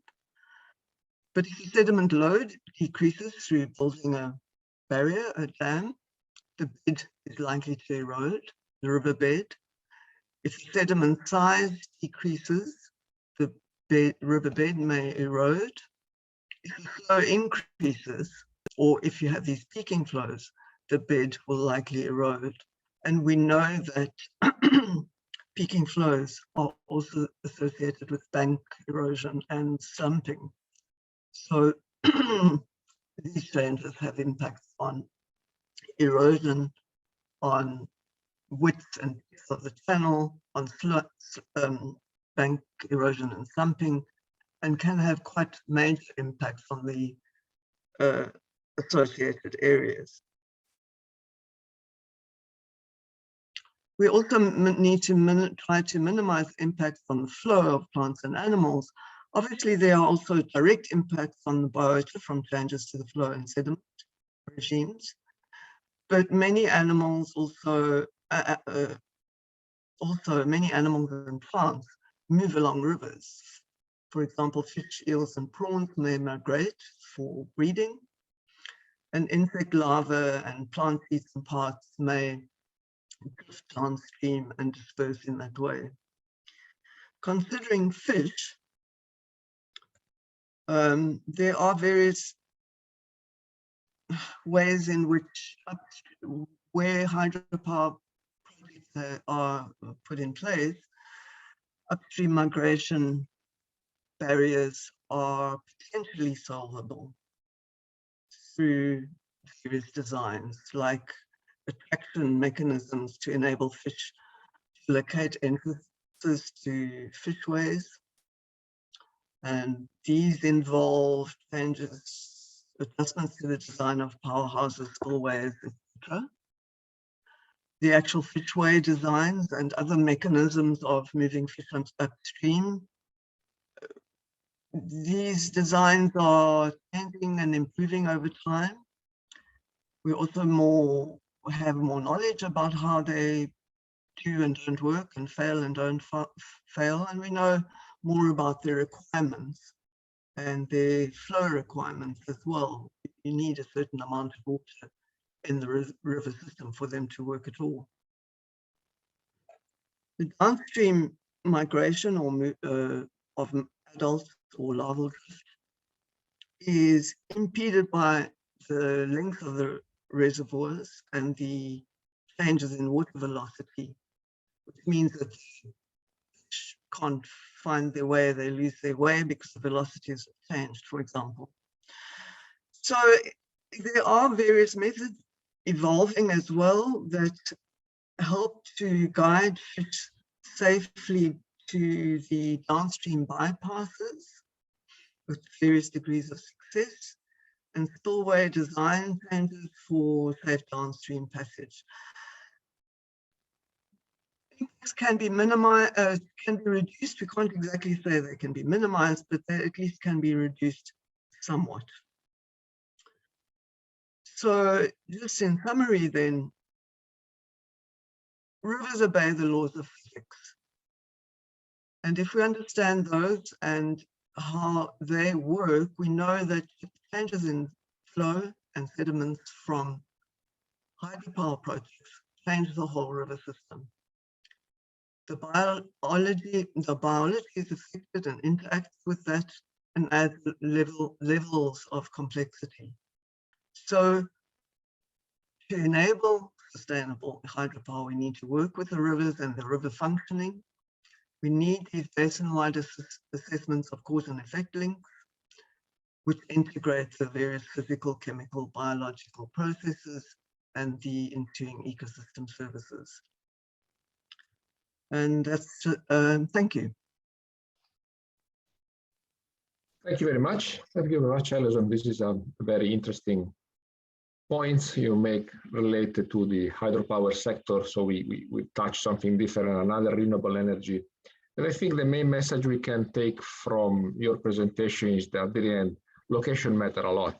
You know, we can decide where to locate an infrastructure in order to avoid first the impact.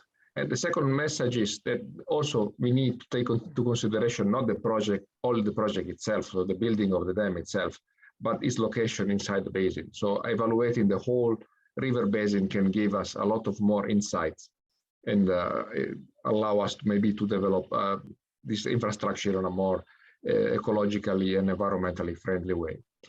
Okay, so let's move forward. I would like to invite all our speakers to turn on their camera, and so maybe we can get some questions from the crowd and from the participants, and maybe just add some of the points that you make already during your presentation.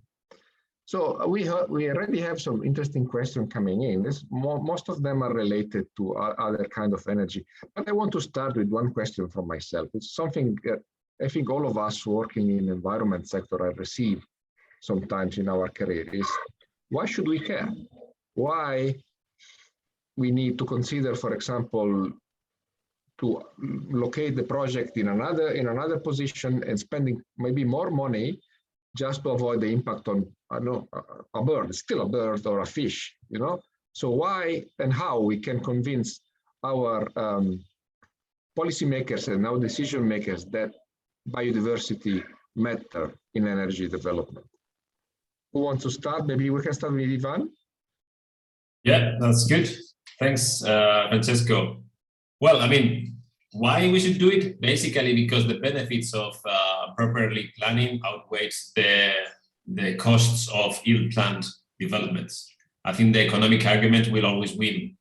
From a sector of the society, the biodiversity argument, let's say, the conservation values will be enough. But for many, and I guess, also from the ADB perspective, whenever you are confronted to the decision on giving, financially support to a particular project, I think that, thinking holistically and thinking about what are the implications of properly planned versus one that hasn't got enough information are vital. And what we know so far is that if you develop an energy development in a place where you have enough biodiversity data, you will be able to mitigate or to minimize a lot of the risks That could include, badly positioned wind farms that then need to stop at particular times in migration, for example. That could include, later in the years having to bury the lines or basically change the line distributions because you have a lot of electrocution or collision. So, if you put together, these arguments plus the fact of the ecosystem services that birds provide, in the particular case of birds, but this you can apply to mammals and to many other species, you get a win-win situation. That's why I ended up my presentation with these 2 slides. We have data and science saying that you can actually place energy developments correctly and benefit from the ecosystem services that provide, that come from biodiversity protection. Thank you very much, Ivan. I would like to hear from all of you. Just a quick thought about this. Duncan? Oh, thanks, Fran. Well, I mean, for me, I think we have a moral obligation as well, and I think we shouldn't forget that. I think for me, the moral obligation is one thing, but actually, I just think that there is room to do it anyway.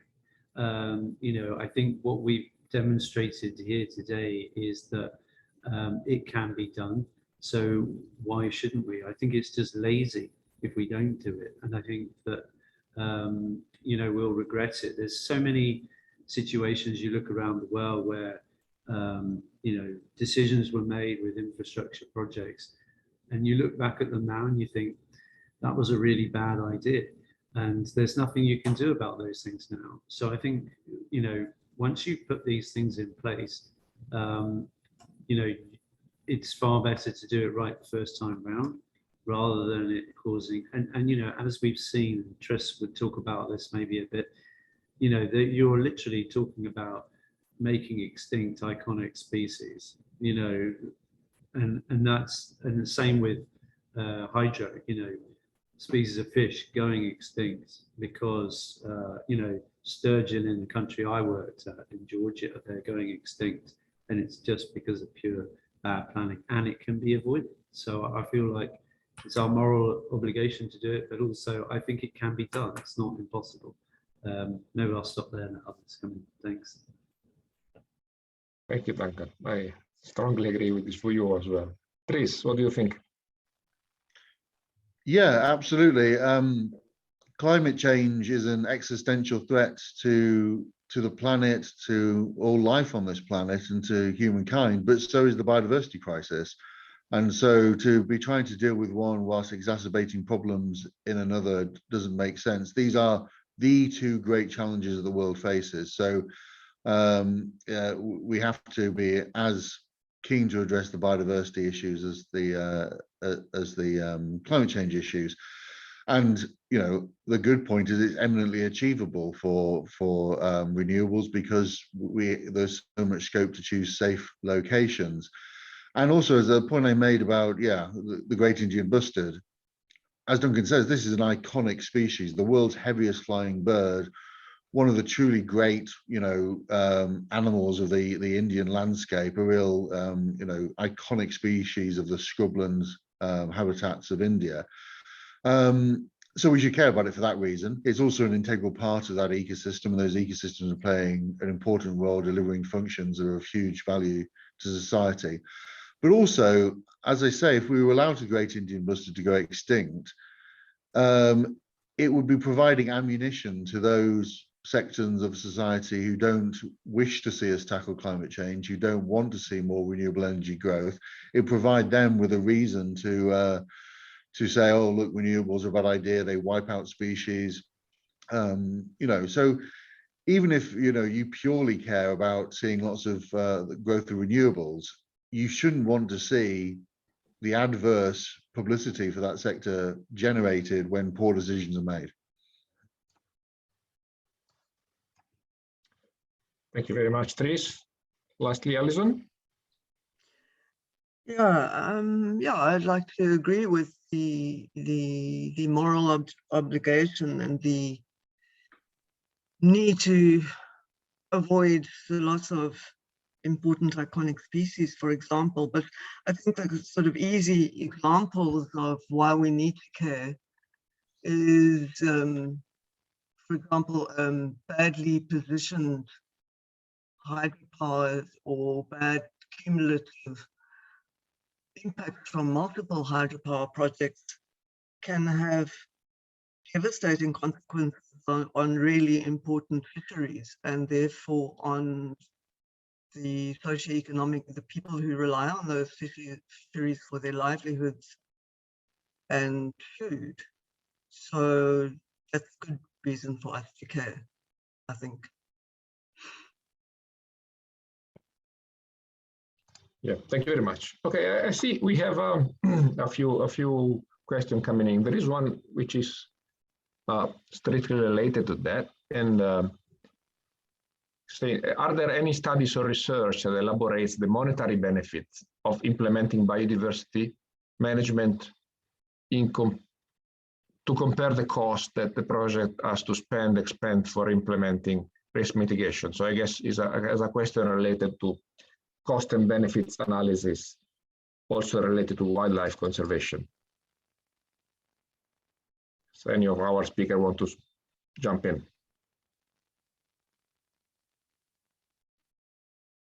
Duncan, please go ahead. Yeah. Well, I can maybe start. Perhaps what I would start off with is just saying that one of the problems with when most assessments, certainly that we get in the bank, are done is that the ecosystem services that the environment provides are generally not accounted for. So even when you do a project, if there's a negative impact on those ecosystem services that are provided, that is not quantified. Now, there are tools that are available for doing that, and that is increasingly being done. So my recommendation on that space would be that you have to look at things holistically with an assessment and say, right, well, we can, it's not something that we necessarily always like to do, but you can do it where you essentially monetize everything. You monetize the project benefit, but you also monetize the impacts from an ecological perspective through the ecosystem services, and then you can do that cost benefit analysis. But from what we see, usually the ecosystem services that are there are quite often undervalued, and then that means that the analysis is quite skewed to the economic argument. And the ecosystem services need to be better captured through those assessments. And that's actually something that ADB is looking at quite strongly, because we're updating our policy at the moment on that. So maybe that's a start of an answer. It's not a full answer, but it's a start. Maybe I can pass over to some other panelists. Thank you. Maybe I can just come in and say, we're based here at in Cambridge University in the David Andrew building, and there's a PhD student that we're working with here who's doing a project looking at this. So looking at early mitigation of impacts on birds on the energy system in Spain, and seeing actually if there is, a cost benefit angle to it, and the early indications are that there is, that if you actually look at the costs of involved, it does make sense to preemptively address these issues, and that actually has cost benefits. And I think and that's one of the reasons we're developing the AVASTEP tool with ADB, is it's the problem that Duncan illustrated is ADB are often having projects coming to them where ADB has very high environmental standards, and we're always very pleased at BirdLife to see ADB as the lender, because we know that those standards will mean that ADB will do everything they can to make sure that that a site is that all the issues have been dealt with and effectively mitigated and offset. And so ADB, has to do an awful lot of work to often make sites that are problematic okay. And actually, it could save an awful lot of time and money could be saved by just actually choosing sites that didn't need all of that extra mitigation, all of that extra effort. In many places, those sites do exist, but because bad sites have been chosen, it actually causes an awful lot of extra both time and effort needed to then think of ways around to ameliorate all of the problems. So something like AVASTEP actually should ultimately be a big cost saver and a big time saver in being able to allow us to kind of really rapidly expand in safe areas where we know we shouldn't face so many of these kind of problems.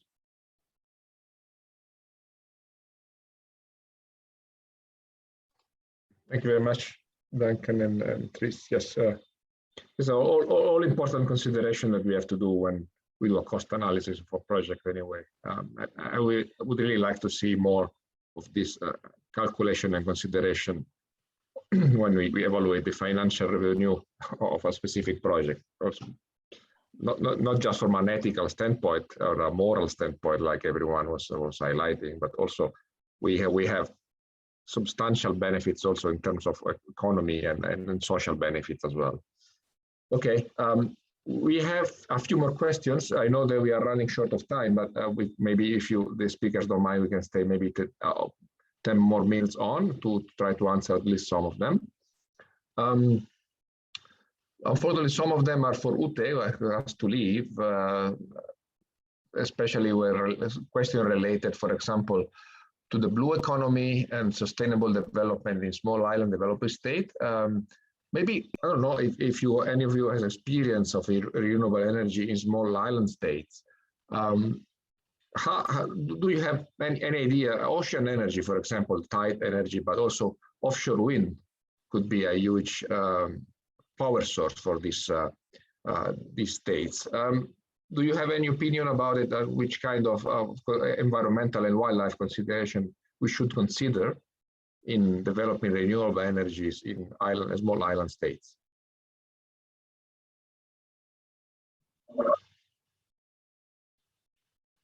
Anyone maybe want to start with the offshore wind? Any of our bird experts can talk about the impact of these offshore wind farms on coastal species. Well, I guess just to say, oh, sorry. You go, Tracy. Yeah, well, just to say that, yeah, I mean, in the long term, I think one of the big drivers of renewable energy will be floating offshore. So when floating technologies allow us to move wind further off sea, then this is going to open up an awful lot of potential for wind, and may, actually will come with additional biodiversity challenges. At the moment, offshore is limited to kind of fixed into the seabed, so you're limited to sea depths of about 60 kind of meters. But floating offshore is really rapidly coming on stream, and that will really open up large areas of the ocean to exploitation, and that's going to become a big power source. It'll have different environmental challenges, but in some ways it may actually be sort of less damaging, because it's often the sort of near shore areas that are, certainly for birds, are some of the more problematic. So there's a big, in the long term, there's a big role for floating offshore. Thank you, Tris. Ivan, do you want to add anything? Well, basically, from my side, just to add to what Tris has mentioned, I think that definitely in the offshore, and especially in the floating technologies, there is a gap in terms of understanding the impacts and understanding about the scale that this could have in the following years. And this is an area that we need to do more research. Definitely, this has been identified within some ETF parties. There are many implications that go beyond birds' perspective, such as the proper use of that particular area. Also, how do you attach the floating devices to the seafloor, and what are the implications for other species, especially of marine mammals? And the CMS is looking into those as well. But the overall picture is pretty much the same. We are talking about effective planning and having correct monitoring data and biodiversity data before we launch the project. And for that, I have to say that shorebirds and seabirds have quite a lot of good data in terms of the tracking databases and the information about the distribution, because they are all pretty much migrants. And it's a matter of putting that together with, again, sensitivity mapping and allowing for the proper strategic assessments. But the impacts, especially for some other groups of species, still need to be researched. Yeah, thank you very much. It's also marine mammals are already another migratory species sometimes that need to be considered in that. Okay, let me have a couple of last questions. One is for Ellison and the other is for Duncan. First question is about hydropower. So from Rahayu, is asking how to maintain the sustainability of hydropower if there are many interesting rivers, for example, agriculture, clean water resources, fisheries, etc.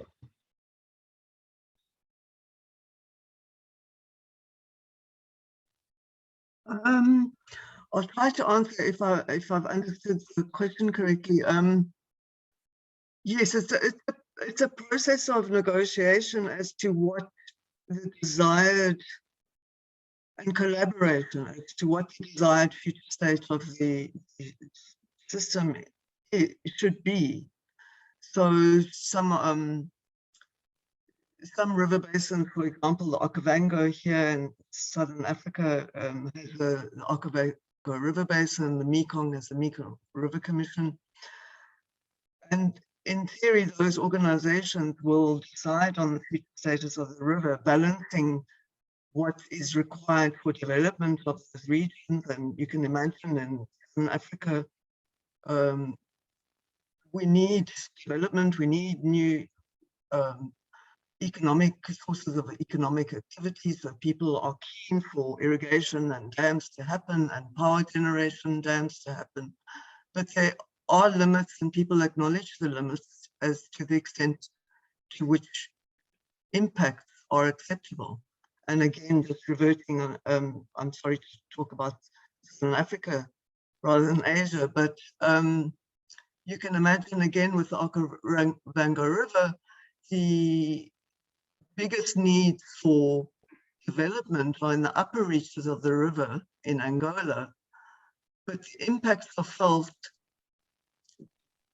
2 countries down in Botswana in the Okavango Delta, which is an incredibly important area for biodiversity and tourism, and it's a Ramsar site and it's a very important bird area, etc. So the countries have agreed and acknowledged together there are limits to which Angola can build dams, develop irrigation projects because of the impact on downstream users, including Namibia and Botswana. And I don't know if I've captured what you were asking, Rayu.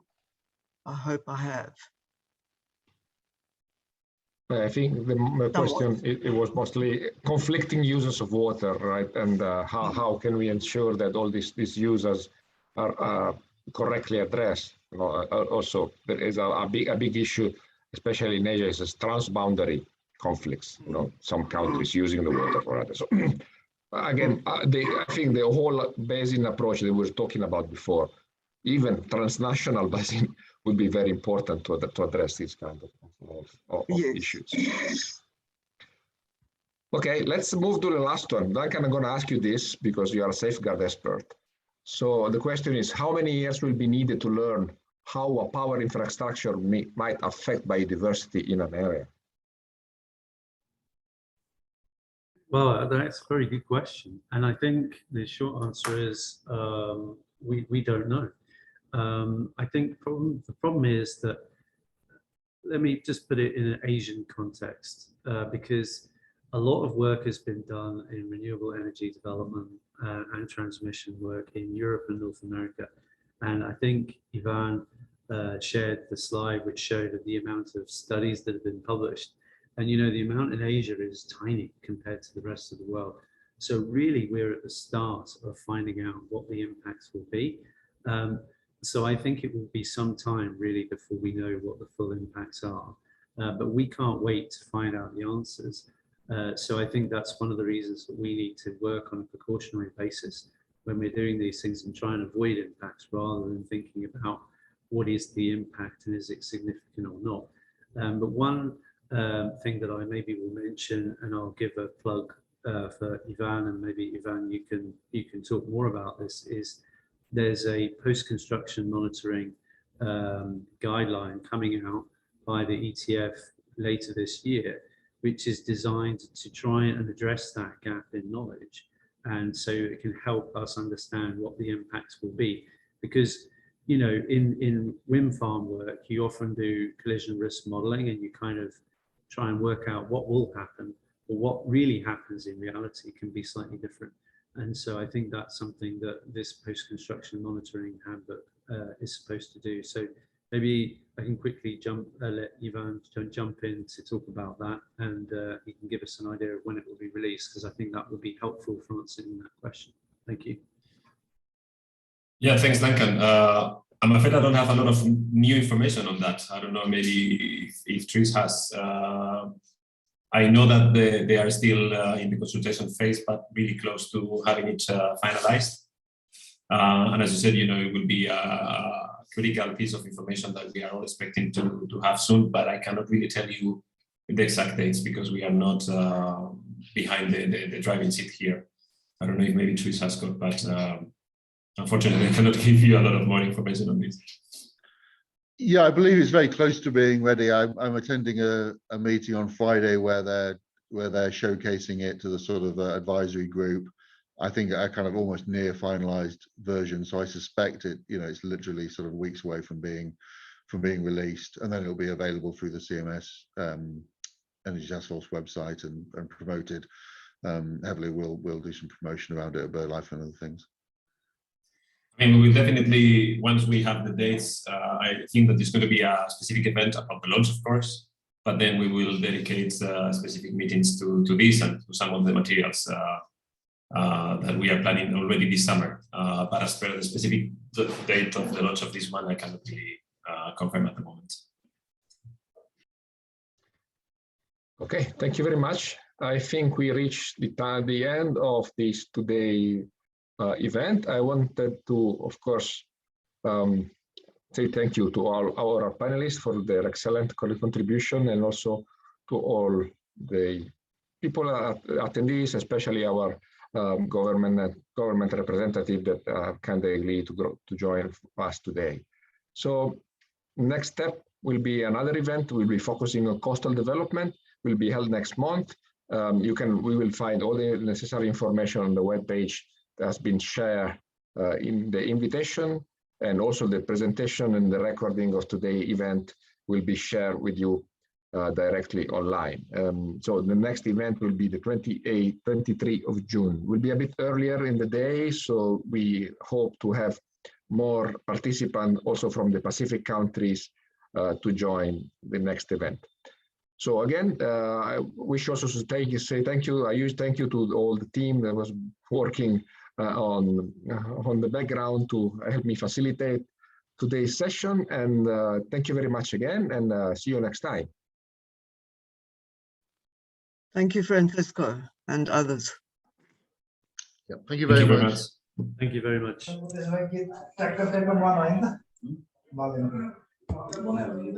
Thank you all. Thank you.